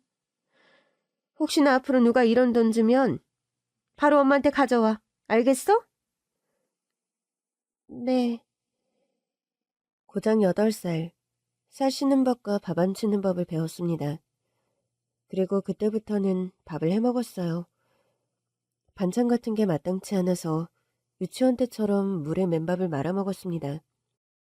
그러나 제가 10살이 되었을 때 아빠와 아줌마 사이가 안 좋아지기 시작했어요. 아줌마가 집에 붙어있지 않는다는 걸 아빠가 알게 되었고 아빠는 몹시 화를 냈습니다. 너 나 무시해? 네가 하는 게 뭐가 있다고 집에 안 붙어있고 싸돌아다녀? 너 쿠키 밥은 챙겨줘? 어따 대고 나한테 지적질이야. 내가 무슨 쟤 밥하는 여자야? 같이 살면 고생 안 시킨다며. 몇 달 동안 네가 가져온 돈이 얼마야? 생활비라도 주고 부려먹을 생각을 해라 인간아. 뭐? 너 말 다 했어? 다 했다. 어쩔래? 어쩔래? 아빠와 아줌마는 서로 물건을 던져가며 대판 싸웠습니다. 친엄마를 내보냈을 때만 해도 아빠의 일이 잘 되었던 것 같아요. 기세등등하게 엄마를 내쫓고 아줌마를 데려온 건데 그 뒤로 일이 꼬여만 갔던 것 같습니다. 가지고 오는 돈과 비례에 아줌마의 마음이 떠나고 있었죠. 그렇게 크게 싸운 이후 아줌마는 아예 집을 떠났습니다. 학교를 갔다가 집에 오니 장롱이 텅텅 비어 있었어요. 아줌마의 옷과 화장품, 물건들이 사라져 있었죠. 저는 그때 너무 무서웠어요. 늦게 돌아온 아빠가 이걸 보면 얼마나 화를 낼까 조마조마했던 기억입니다. 그날도 집에 늦게 온 아빠는 뒤늦게야 상황을 파악한 것 같았죠. 무섭게 화를 낼 거라는 예상과 달리 갑자기 방구석에 주저앉아 어린아이처럼 서럽게 우는 거였습니다. 아빠, 울지 마세요. 그때 정신을 다잡고 제대로 살아갔다면 많은 것이 달라졌을 테지만 안타깝게 그 아줌마가 떠난 이후 아빠는 모든 걸 다 놓아버렸습니다. 일도 나가지 않고 밤낮 없이 술만 마셨어요. 아침에 학교 가기 전 아빠 밥을 차려놓고 혼자 등교를 했거든요. 집에 오면 아침에 차려놓은 밥은 말라 비틀어져 그대로 있었죠. 온 집안을 채운 것은 빈 술병들이었고 그렇게 지낸 지 5개월 뒤 아빠는 세상을 떠나고 말았습니다. 저는 처음에 아빠가 잠에 든 줄 알았어요. 하지만 아무리 기다리고 또 흔들어 깨워도 일어나지 않는 거예요. 집 밖으로 나가 이웃집 아줌마에게 아빠가 잠만 잔다고 안 일어난다고 말을 했고 곧 아줌마의 신고로 경찰과 119가 집에 왔습니다. 그 뒤 아빠와 혼인신고를 했던 그 아줌마한테 연락이 갔던 모양입니다. 아줌마가 갑자기 집에 나타났거든요. 아직도 그날을 잊을 수가 없네요. 집안을 둘러보고 나서 그나마 돈이 될 것 같이 보이는 물건들을 싹 챙겼습니다. 저한테 한마디 말도 걸지 않고요. 종이에 무언가를 끄적거리며 글을 쓴 뒤에 그대로 사라졌습니다. 다음날 제가 걱정되었던 이웃 아주머니가 집에 찾아왔고 아줌마가 남긴 종이를 보고 구청에 신고를 했습니다. 저는 이 애 친엄마가 아닙니다. 애 친아빠는 술병이 나서 떠났습니다. 저는 애를 키울 수가 없습니다. 고아원에 데려다 주시기 부탁드립니다. 그 짤막한 두 줄의 글이 저를 고아원으로 보냈습니다. 고아원에 갔을 때 처음 느낌이란 묘했던 것 같아요. 아무도 책임져 주지 않고 돌봐주지 않아 사실상 버려진 거니까 슬픈 거잖아요. 그런데 줄곧 집에서 혼자 있던 저는 북적북적거리며 많은 아이들과 선생님들이 있는 그곳이 좋았어요. 외롭지 않다는 느낌이 들었습니다. 정확히 말하면 안도감이었던 것 같아요. 더 이상 혼자 있는 게 아니구나 하는 생각이요. 고아원에서 학교를 다녀야 했는데 원래 살던 곳에서 멀리 떨어진 곳이었기에 전학을 가게 되었습니다. 그리고 새로운 학교에도 그리고 고아원 생활에도 금방 적응을 했습니다. 너 이름이 뭐야? 쿠키, 김쿠키. 국화 아니고 쿠키? 쿠키. 쿠키야, 넌 여기 왜 왔어? 아무도 없어서. 아무도 나를 안 키워준다고 해서. 아무도 없어? 엄마 아빠가 다 돌아가셨어? 아빠만. 그럼 엄마는? 친엄마? 친엄마는 옛날에 갔어. 날 내버려두고 멀리 혼자 갔어. 당시 저는 친엄마에 대한 기억이 별로 없었습니다. 5살 때 엄마가 가방을 들고 떠나던 모습만 어렴풋이 기억을 할 뿐 사실 엄마의 얼굴도 몰랐어요. 5살 때 엄마가 집을 나가자마자 아빠는 그 아줌마를 데려오기 위해 엄마의 사진, 엄마와 관련된 모든 물건을 다 치워버렸거든요. 그 아줌마가 집을 나가고 또 아빠가 세상을 떠나기 전까지 그 두 사람은 틈만 나면 친엄마에 대한 험담을 했습니다. 네 엄마는 남자에 미친 사람이다. 남자 때문에 어린 널 버려두고 가버렸다. 네가 아직 애기라 널 키워줄 착한 아줌마를 데려온 거니 아줌마 말 잘 듣고 엄마라고 불러라. 이런 이야기를 늘 했고 제가 조금이라도 밉보이는 행동을 했을 때 또 실수로 잘못을 했을 때도 어김없이 친엄마 이야기가 나왔습니다. 엄마 닮아서 못된 거라고, 엄마같이 독한 거라고, 네 엄마 닮아서 꼴보기 싫다, 네 엄마는 왜 널 두고 갔냐, 네가 미워서 짐짝 같아서 두고 간 거다, 자식을 버리고 간 매정한 사람이다. 5년 동안 수없이 이런 말들을 들어왔기에 친엄마에 대한 미움이 커져만 갔었죠. 고아원에는 비슷하지만 조금씩 다른 이유로 오게 된 아이들이 많았고 부모가 없다는 것, 버려졌다는 사실과 그 때문에 받은 상처라는 공통분모가 있었습니다. 주중에는 학교를 다녔지만 저를 포함한 아이들이 가장 좋아하는 날은 주말이었어요. 그때는 외부에서 사람들이 많이 왔거든요. 맛있는 음식과 선물을 가지고 고아원에 봉사를 오는 사람들이 꼭 산타클로스 같았어요. 크리스마스에만 온다는 산타가 고아원에는 주말마다 오는 거였죠.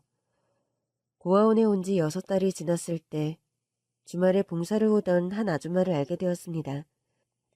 매주 혹은 한 달에 한 번 정기적으로 오는 분들이 많았는데 그때 그 아줌마는 처음 온 거였어요. 안녕? 너 이름이 뭐야? 안녕하세요. 저는 쿠키예요. 김쿠키. 쿠키구나. 예쁜 이름이네. 아줌마는 오늘 여기 처음 온 거죠? 쿠키는 여기서 지낸 지 얼마나 됐어? 6개월 정도 됐어요.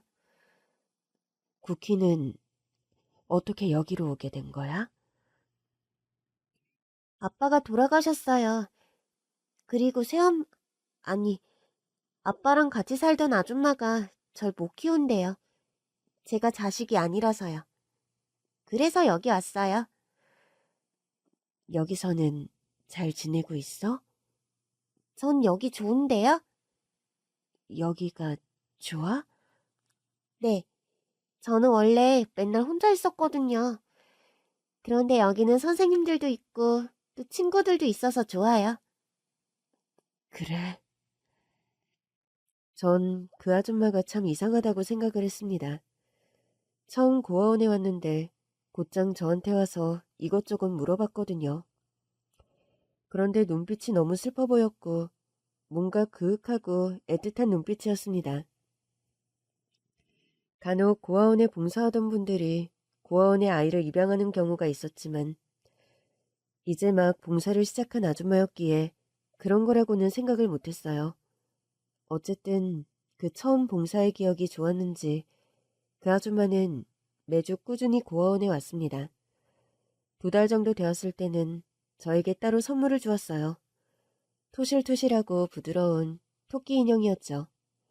다른 친구들한테도 다 주었을 거라고 생각을 했는데 아니더라고요. 가끔 무서운 꿈을 꾼다고 말한 적이 있는데 그 말을 기억하고 준 거였습니다.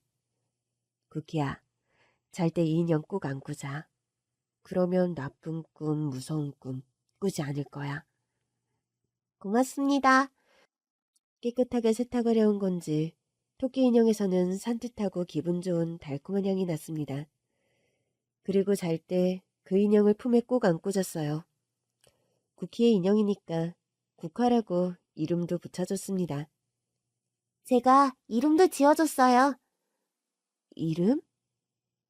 아줌마가 준 토끼 인형이요. 얘 이름은 국화예요. 쿠키 동생 국화. 정말 예쁜 이름이네. 잘 지었구나. 그리고 정말로 국화와 함께 잔 다음부터는 무서운 꿈을 안 꿔요. 신기하죠? 잘됐다. 매주 고아원을 와서 저와 가장 많은 시간을 보낸 아줌마. 아줌마를 만난 지 6개월 정도 되었을 무렵 어느새 저는 매주 아줌마를 기다리고 있었습니다. 고아원에 오는 수많은 산타가 아니라 그 아줌마 한 명을요. 그때는 이미 그 아줌마가 저만의 산타였거든요. 그런데 어느 주말 아줌마가 왔는데 혼자가 아니었어요. 서글서글하게 웃는 한 아저씨와 함께 왔죠. 쿠키야, 인사해. 안녕하세요. 김쿠키예요. 아저씨는 누구세요? 아저씨는 여기 아줌마랑 같이 사는 사람이란다. 아, 아줌마 남편이요? 그래. 처음 뵙겠습니다. 우리 쿠키 이야기는 아줌마한테 많이 들었어. 이야기 들은 대로 아주 예쁘고 똑똑하구나. 감사합니다. 아줌마한테 같이 사는 아저씨가 있었구나. 처음 알았어요. 하지만 아줌마한테 남편이 있는 게 이상한 것은 아니었죠. 그동안 혼자 봉사를 와서 몰랐던 것뿐이었습니다. 사실 아줌마가 아저씨와 함께 온 것에는 이유가 있었어요. 고아원에서 반년 넘게 매주 보는 동안 아줌마는 많은 고민을 했던 것 같아요. 고아원 원장님께 저를 입양하고 싶다는 말을 했고, 그래서 아저씨와 함께 저를 보러 온 거였습니다. 보통 부모가 다 있는 집에 입양을 가기 마련이니까 또 두 분 사이에는 다른 아이가 없다고 하셨죠. 저를 친딸처럼 키울 거라고, 앞으로 아이를 낳을 계획도 없다며 입양 의사를 강력하게 말씀하셨어요. 두 분이 다녀간 뒤에 원장님이 저를 불러서 입양 이야기를 해주시고 제 생각을 물어보셨거든요. 아줌마는 무척 좋았지만 이전의 가족, 그리고 가정이라는 곳이 저에게 좋은 곳이 아니었고 슬픈 기억만 있었기 때문에 고민을 하게 되었습니다. 입양이면 그분들이 제 부모님이 되시는 거예요? 그렇지. 선생님 생각에는 쿠키야. 좋은 기회 같아. 사실 고아원에서 아이를 입양하려는 많은 분들이 어린 아기들을 많이 선호하시거든. 쿠키는 10살인데 또 고아원에 있게 된 지 1년도 되질 않았지만 지금이 아니면 또 언제 입양 문의가 들어올지 모르니까. 입양을 안 가면 계속 여기서 살아요? 19살 때까지는 그렇겠지. 20살이 되면 여기를 떠나야 한단다. 그리고 원장님이 생각했을 때는 입양 희망하시는 그분들이 좋은 분들 같아. 쿠키를 진심으로 생각하시고 또 다른 자녀도 없다고 하셨어. 쿠키를 데려온 뒤에 아이를 낳을 계획도 없다고 하셨고. 그게 정말 좋은 것 같거든? 모르겠어요. 그러니까 제 진짜 엄마 아빠가 아닌데 가족이 될 수 있을까 그런 생각이야. 원장님, 저희 친엄마는 진짜 나쁜 사람이었대요. 제가 짐처럼 느껴져서 저를 버리고 갔대요. 또 아빠는 술만 마시다가 돌아가셨어요. 진짜 엄마 아빠도 저를 사랑해주지 않았는데 아줌마 아저씨가 저를 사랑하고 아끼면서 행복하게 살 수 있을까요? 저분들이 쿠키 너를 낳고 그런 건 아니지만 이제 쿠키가 10살인데 부모로서 최선을 다하고 가족이 되어 함께 시간을 보내고 하다 보면 정말 친자식처럼 친자식이랑 차이 없이 그렇게 되는 거지. 입양 가족에 대해 시선이 곱지 않지만 누구도 함부로 말할 권리가 없는 거란다. 남들이 뭐라고 하든 쿠키가 사랑받으며 자랄 수 있다면 그게 제일 중요한 거야. 원장님 말씀이 맞는 것 같아요. 여기 온 지 얼마 안 됐지만 전 여기가 무척 좋았거든요. 그래서 아쉬워요. 같이 있던 친구들도 이제 못 보는 거잖아요. 나중에 또 만날 수도 있지. 여기를 좋아해주고 잘 지내줘서 정말 고마운 마음이다. 원장님도 쿠키를 보내는 게 아쉽지만 쿠키를 생각한다면, 쿠키가 행복할 수 있다면 그렇게 해야지. 저를 입양하겠다는 그분들의 마음을 받아들였고 한 달 뒤 저는 입양이 되어 집으로 가게 되었습니다. 방이 3칸 있는 빌라였는데 방 하나를 제 방으로 예쁘게 꾸며주셨어요. 토끼 동생 국화를 안고 방에 들어갔는데 분홍색 벽지에 책상과 침대가 있었습니다. 여기가 이제 내가 지낼 곳이구나. 집이구나. 그런 마음이 들었고 잘 지낼 수 있을지 걱정이 되었지만 두 분이 좋은 분들인 것 같았기 때문에 행복할 수 있다는 기분이 들었어요. 함께 사는 어른들, 그러니까 부모님이 되신 분들은 엄마 아빠 소리를 듣고 싶어 하잖아요.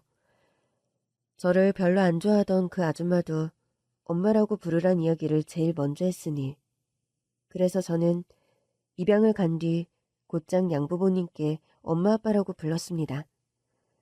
어린아이지만 많은 일을 겪었고 제법 눈치가 빠른 편이었기 때문인 것 같아요. 엄마, 아빠, 그런데요. 학교 친구들한테 다 말해야 해요? 무슨 말? 제가 고아원에서 있다가 엄마, 아빠한테 온 거라고요. 아니야, 쿠키야. 굳이 먼저 말하지 않아도 된다. 그럼 거짓말을 하는 건데? 나쁜 마음으로 숨기는 게 아니잖아. 누구나 말하고 싶지 않은 것들이 있는 거야. 쿠키만 그런 게 아니라 어른들도 모두가 그런 거니까. 전학을 간 뒤 평범하게 자기소개를 했어요. 멀리서 이사 온 김쿠키라고요. 학교가 끝나면 엄마가 저를 데리러 오셨거든요. 그런데 정말 그냥 보통 애들이랑 똑같아 보였어요.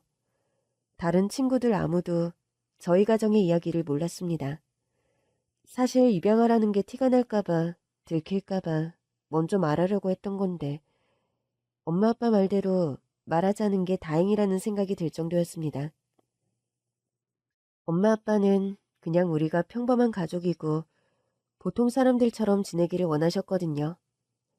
안녕, 쿠키야. 안녕, 수연아.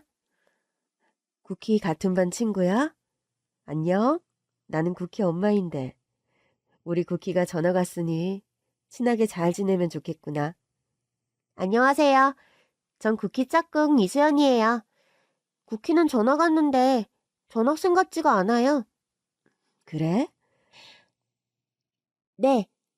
쿠키가 친구들한테 먼저 인사도 하고 그래서 금방 친해졌어요. 그렇구나. 다행이다. 수연아, 쿠키 짝꿍이니까 서로 친하게 지내고 다음에 집에 놀러 오렴. 네, 감사합니다. 쿠키야, 잘 가. 내일 봐. 안녕. 내일 봐. 짝꿍이 된 아이랑은 금방 가까워졌습니다. 한 달도 되지 않아 그 친구가 저희 집에 놀러왔고 저도 그 친구 집에 놀러갔죠. 숙제도 같이 하고 간식도 같이 먹고 평범한 11살의 보통 아이처럼 지냈습니다. 쿠키야, 근데 너 엄마랑 되게 닮았다. 정말? 그럴 리가 없는데? 왜 그럴 리가 없어? 그게 아니라, 사실은, 아니야. 난 그렇게 생각해 본 적이 없어서. 그래? 되게 비슷한데? 나도 엄마 닮았으면 좋았을걸. 난 우리 아빠랑 많이 닮았대. 그래? 응, 너 우리 엄마 봤잖아. 나랑 안 닮았지. 넌 내가 엄마를 안 닮아서 엄마 닮은 애들 보면 좀 부럽다? 쿠키 너는 엄마 많이 닮았잖아. 그래서 말한 거야. 왜 엄마를 닮고 싶은데? 이거 너한테만 말하는 비밀인데. 우리 엄마는 진짜 예쁘잖아. 근데 우리 아빠는 아니거든. 꼭 미녀와 야수 같아. 그러니까 내가 엄마를 닮았어야 했는데. 그러면 눈도 크고 코도 어떡할 건데. 아빠 닮아서 이런 거야. 쿠키야, 이건 비밀이다. 혹시 나중에 우리 아빠 보더라도 웃으면 안 돼? 알았어. 비밀. 선뜻 저에게 비밀을 털어놓는 아이에게 사실 우리 엄마 아빠는 진짜 엄마 아빠가 아니라고 나는 고아원에서 왔다고 사실대로 털어놓고 싶은 마음이 굴뚝 같았지만 굳이 말할 필요 없다는 부모님의 말이 생각나서 말을 안 했어요. 그런데 저와 엄마가 닮았다고 하니 신기했죠. 양엄만데. 그런데 친구의 말을 듣고 집에 가서 엄마의 얼굴을 곰곰이 보니 어딘가 닮아 보이는 것 같기도 했습니다.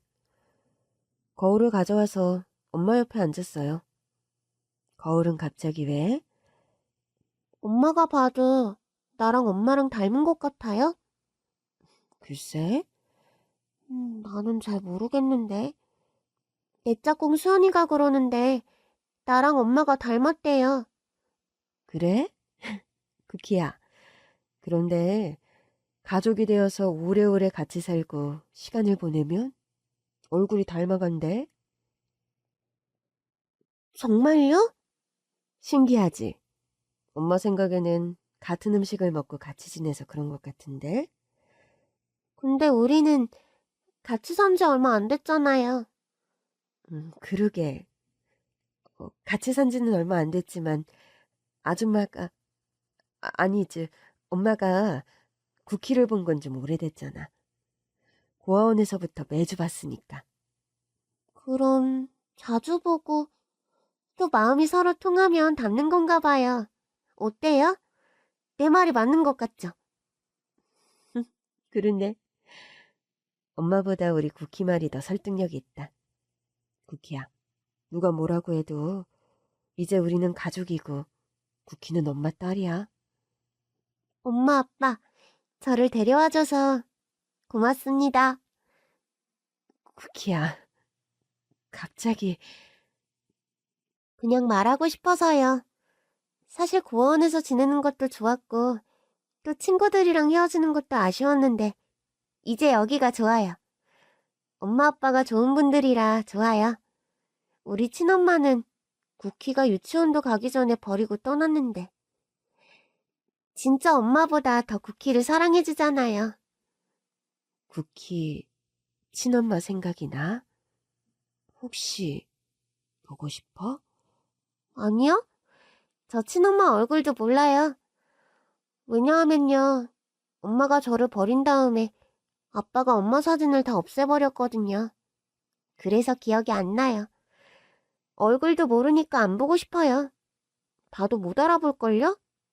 그리고 나빠요. 쿠키 버리고 혼자 도망간 엄마는 나빠요. 엄마는 벌 받았으면 좋겠어요.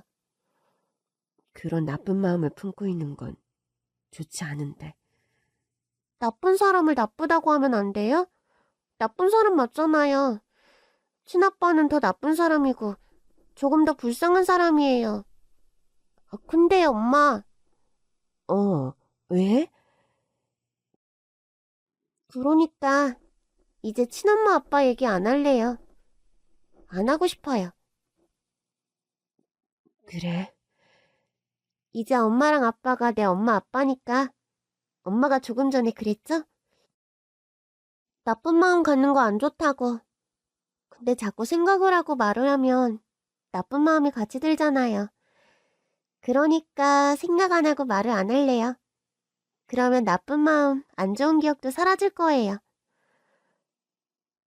그래. 그러자.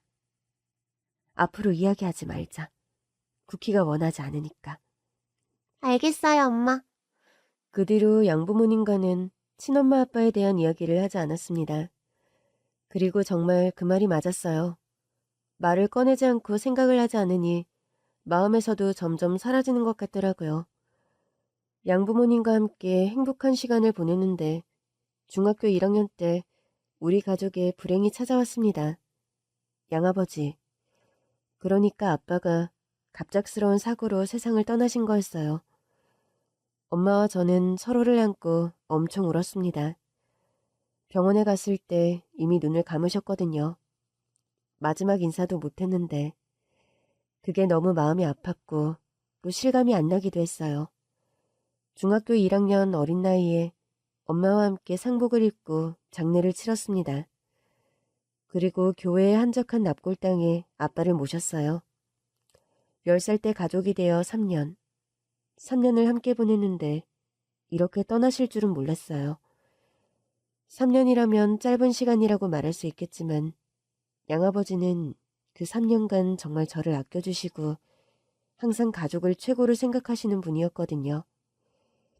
퇴근 후 항상 함께 저녁을 먹었고 대화를 많이 했습니다. 출근하실 때 저를 학교에 데려다 주셨고요. 주말 전에 항상 하고 싶은 게 뭔지 물어보시고 자전거 타는 것부터 배드민턴도 가르쳐주고 예쁜 옷도 사주고 정말 좋은 아빠, 또 엄마에게는 좋은 남편이었는데 이렇게 좋은 사람을 왜 일찍 데려가는 건지 너무 슬펐어요. 엄마도 몹시 힘들어하셨지만 저를 안고 말씀하셨습니다. 쿠키야, 이제 너랑 나밖에 없다. 우리 둘이 살아야 해. 엄마한테는 우리 쿠키밖에 없어. 나도요. 나한테도 엄마가 전부예요. 아빠의 빈자리는 그 무엇으로도 채워지지 않았지만 저와 엄마는 서로를 의지하며 살았습니다. 사실 시간이 지나면 엄마가 다른 남자를 만나게 되는 것 아닐까. 그렇다면 나는 또 그분을 아빠라고 불러야 하나. 사춘기 시절 이런 고민을 한 적도 있었거든요. 그런데 세상에 우리 둘이라는 말, 쿠키밖에 없다는 엄마의 말은 진짜였던 것 같아요. 엄마는 그 뒤로 재혼을 하지 않으셨고 일을 하며 홀로 저를 키우셨습니다. 아빠도 없이 이제 혼자인데 나를 데려온 걸 혹시나 후회하지 않을까 걱정도 했지만 엄마는 늘 저만 바라보셨어요. 그런 엄마의 마음을 알았기에 저도 마음을 굳게 먹었고 열심히 살아야겠다는 생각을 했어요. 중학교 2학년 때부터 공부에 집중을 했고 고등학교에 갔을 때 성적을 꾸준히 유지하며 좋은 대학에 입학할 수 있었습니다. 제가 선택한 전공은 아동복지학과였어요. 불행했던 어린 시절, 또 고아원에서의 생활 경험 때문인지 아이들을 생각하는 마음, 또 아이들을 위해 뭔가를 배우고 하고 싶다는 마음이었습니다. 제가 그 전공을 선택했을 때 저희 양엄마는 무척 좋아하셨어요. 저에게 잘 맞는 일 같다고요. 4년 동안 대학 공부를 열심히 했고 졸업했을 때 새로운 꿈을 갖게 되었죠. 저 엄마, 드릴 말씀이 있어요. 쿠키야. 취업을 하려고 했는데 아무래도 후회할 것 같아서 꼭 하고 싶은 공부가 있어서요. 공부? 대학원을 가려는 거야? 대학원인데 제가 가려고 하는 건 법학 전문대학원. 그러니까 로스쿨이에요. 로스쿨? 네, 엄마. 로스쿨 나오고 변호사 시험을 본 뒤 변호사가 되고 싶어요. 되려고 해요. 그렇구나. 고민을 많이 한 것 같네. 비용이 많이 드는 것 알아요, 엄마. 그렇지만 전공 공부하면서 생각이 많이 바뀌었어요. 실제 현장에서 복지 관련 일을 하는 것도 좋지만 보다 법을 다루는 영역에서 무언가를 이루고 싶다는 생각, 그런 꿈이 생겼어요. 쿠키라면 할 수 있을 거야. 엄마가 최선을 다해서 도울게. 엄마는 쿠키가 어떤 걸 한다고 해도 응원하고 지지할 거야. 아빠가 돌아가신 뒤 보험금을 수령하게 되었지만 엄마는 그 돈을 아껴주셨어요. 계속 일을 하셨거든요. 로스쿨에 대한 꿈이 확고했지만 학비 때문에 고민을 했는데 엄마가 걱정하지 말라며 하고 싶은 걸 하라고 강력하게 지지를 해주셨습니다. 그렇게 저는 로스쿨에 합격을 했고 법학 석사 학위를 취득한 뒤 변호사 시험을 보게 되었습니다. 쉽지 않은 과정이었지만 정말 그럴 때마다 어려웠던 어린 시절을 떠올리며 마음을 다 잡았어요. 엄마 아빠가 저를 입양하지 않았더라면, 그리고 사랑으로 키워주지 않았더라면 오늘의 나는 없다는 생각. 아빠가 일찍 떠나셨지만 엄마는 저만 바라보며 버티셨기 때문에 꼭 변호사가 되어야 한다는 생각. 친딸도 아니지만 모든 사랑, 아낌없는 사랑으로 저를 지켜준 엄마에게 잘해야 한다는 마음이 저를 굳건하게 만들었어요. 변호사 시험에 합격하고 로펌에 취직을 하던 날이 떠오릅니다. 취직 전 엄마가 저를 데리고 백화점에 가셨어요. 그리고 출근할 때 입을 옷 몇 벌을 사주셨습니다. 엄마, 나 월급 받으면 제일 먼저 하고 싶은 게 뭔 줄 알아요? 뭔데? 엄마한테 선물하는 거. 그리고 같이 아빠 보러 가는 거? 아빠한테는 길마다 같이 갔었잖아. 변호사가 된 다음에 아직 안 갔잖아요. 이제 막 일을 시작해서 정신없이 바쁠 테지만 꼭 아빠한테 가요. 엄마가 혼자서도 나 이렇게 키워줘서 변호사가 됐다고. 아빠의 자랑스러운 딸이라고. 나 꼭 그렇게 말하고 싶어. 그래, 아빠도 좋아하실 거야. 우리 쿠키 자랑스러워하실 거야. 첫 월급을 탄 뒤에 엄마에게 예쁜 팔찌를 선물로 해드렸습니다. 반지는 불편해해서 잘 끼지 않던 엄마였는데 팔찌는 종종 하셨거든요. 꽃을 사서 아빠를 뵈러 갔어요. 사진 속 아빠는 처음 봤을 때의 모습 그대로 서글서글한 미소를 짓고 계셨죠. 엄마는 제 손을 꼭 잡으며 조용히 말했습니다. 당신 딸 쿠키가 이렇게 자랐어. 당신이 있었다면 얼마나 기뻐했을까?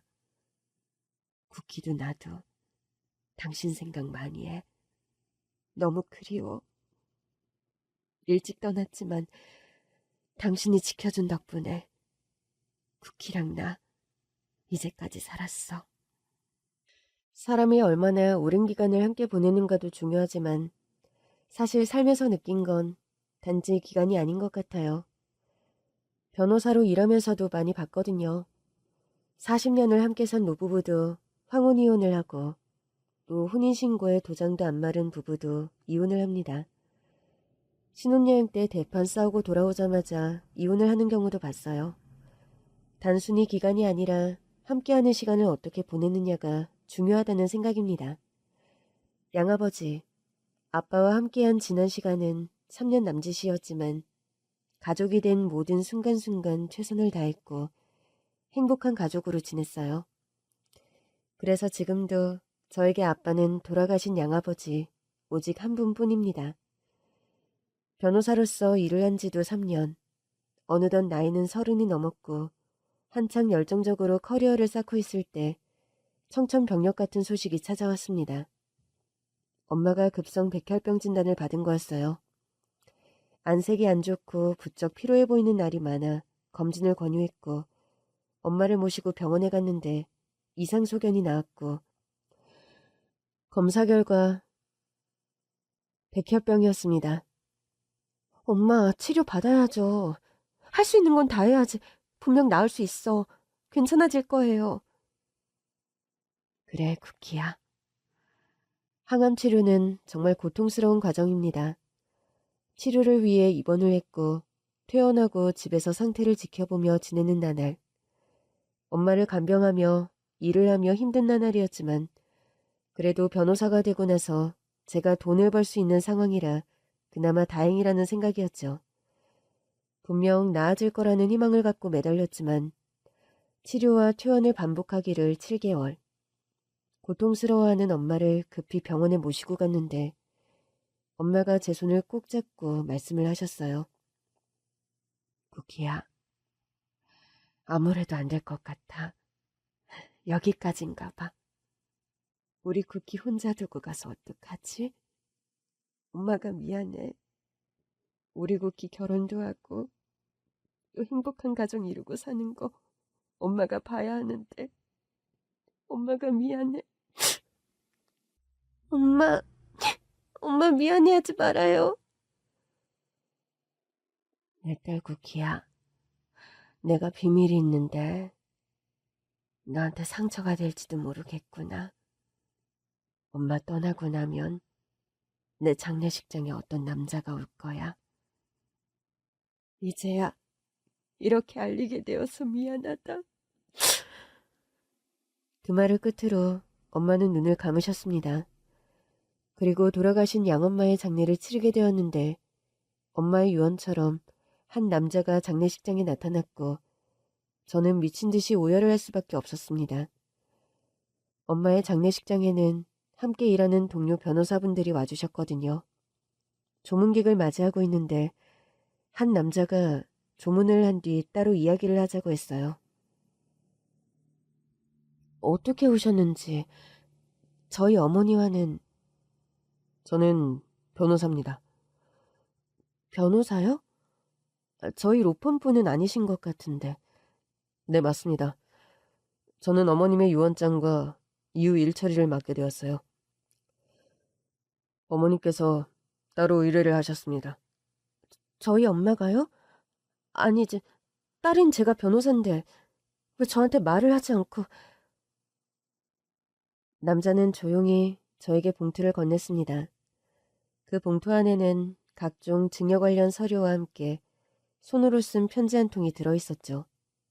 그 편지를 읽는 순간 저는 숨이 멎을 듯 오열을 멈출 수가 없습니다. 사랑하는 쿠키야, 이 편지를 통해서야 사실을 말하게 되는 이 엄마를 부디 용서해 주기를 바란다.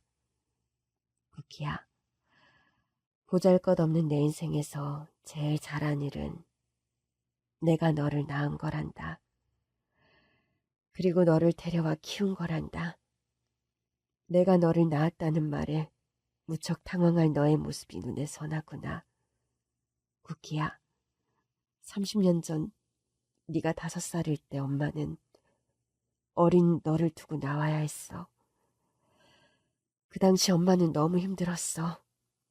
너희 아빠가 늘 손을 들기 일쑤였고 내가 바람을 핀다며 말도 안 되는 트집을 잡아서 괴롭혔지.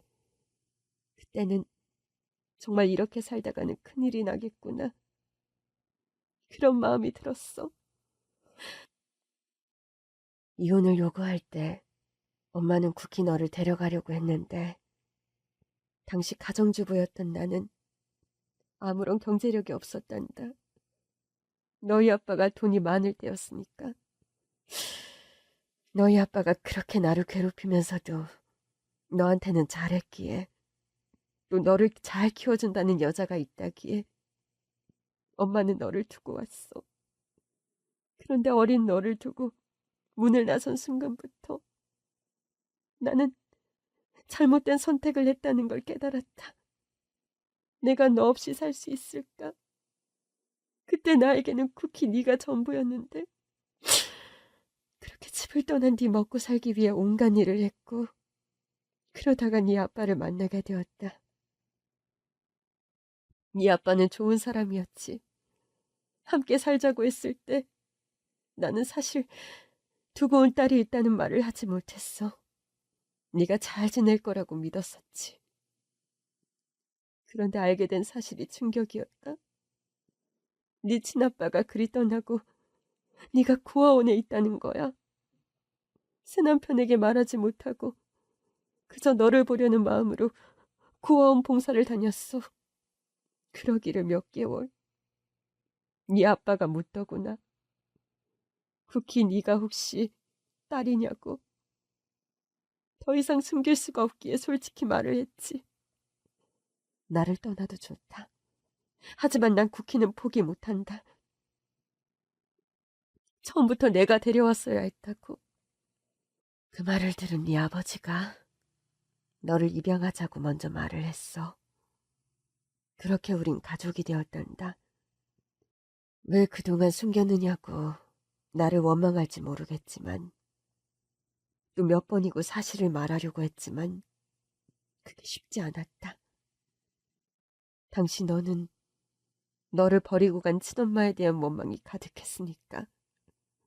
차마 내가 너를 버린 친엄마라고, 그리고 다시 너를 입양했다고 그 말을 하지 못했어. 네 양아버지는 아무 잘못이 없다. 너를 데려오자고 한 것도 그 사람이고 비밀을 지켜달라는 내 부탁을 들어준 것뿐이야. 아프게 되고 나서야 이 편지를 빌어 진실을 말하는 엄마를 용서해라. 너를 떠나고 돌아선 그 순간이 내 인생 가장 후회되는 일이고, 너를 데려와 키우며 평생 속지 않은 마음으로 살았다. 엄마를 원망해도 할 말이 없지만 부디 너를 평생 사랑했다는 거, 누가 뭐래도 쿠키 너는 내 딸이라는 거, 그것 하나만 기억해주면 좋겠구나. 미안하고 사랑한다 쿠키야. 내 딸로 태어나줘서 고맙다. 부족한 엄마였지만 만약 다음 생이라는 게 있다면 다시 엄마 딸로 와주겠니? 그 생에서는 다시는 아주 잠깐이라도 너와 헤어지지 않을게. 사랑해. 사랑한다. 편지를 다 읽을 때까지 말없이 제 곁을 지켜준 그 변호사님은 몇 가지 서류 설명을 해주셨습니다. 그중에는 유전자 검사 결과지도 있었어요. 엄마가 오래전 검사를 해놓았던 거죠. 평생 양어머니로 알고 살았는데 저를 낳아주신 친엄마였다는 사실, 그리고 미안한 마음에 그걸 평생 털어놓지 못하고 가실 때가 되어서야 말한 엄마의 마음을 생각하니 너무 눈물이 나더라고요. 엄마는 보험금과 집, 남은 모든 재산을 저에게 상속해 주셨습니다. 그리고 마지막 부탁은 돌아가신 양아버지의 곁에 모셔달라는 거였어요. 장례식이 다 끝난 뒤 저는 엄마를 양아버지가 계신 곳으로 모셨습니다. 나란히 계신 두 분을 보니 마음이 저려왔어요. 버림받았다고 생각했지만 엄마로부터 버림받은 건 아니었고, 엄마와 재혼한 양아버지는 저를 친딸처럼 아껴주고 사랑해 주셨습니다. 이제 정말 혼자가 되었지만 평생 부모님이 아낌없이 주신 그 사랑을 기억하며 살아가겠다고.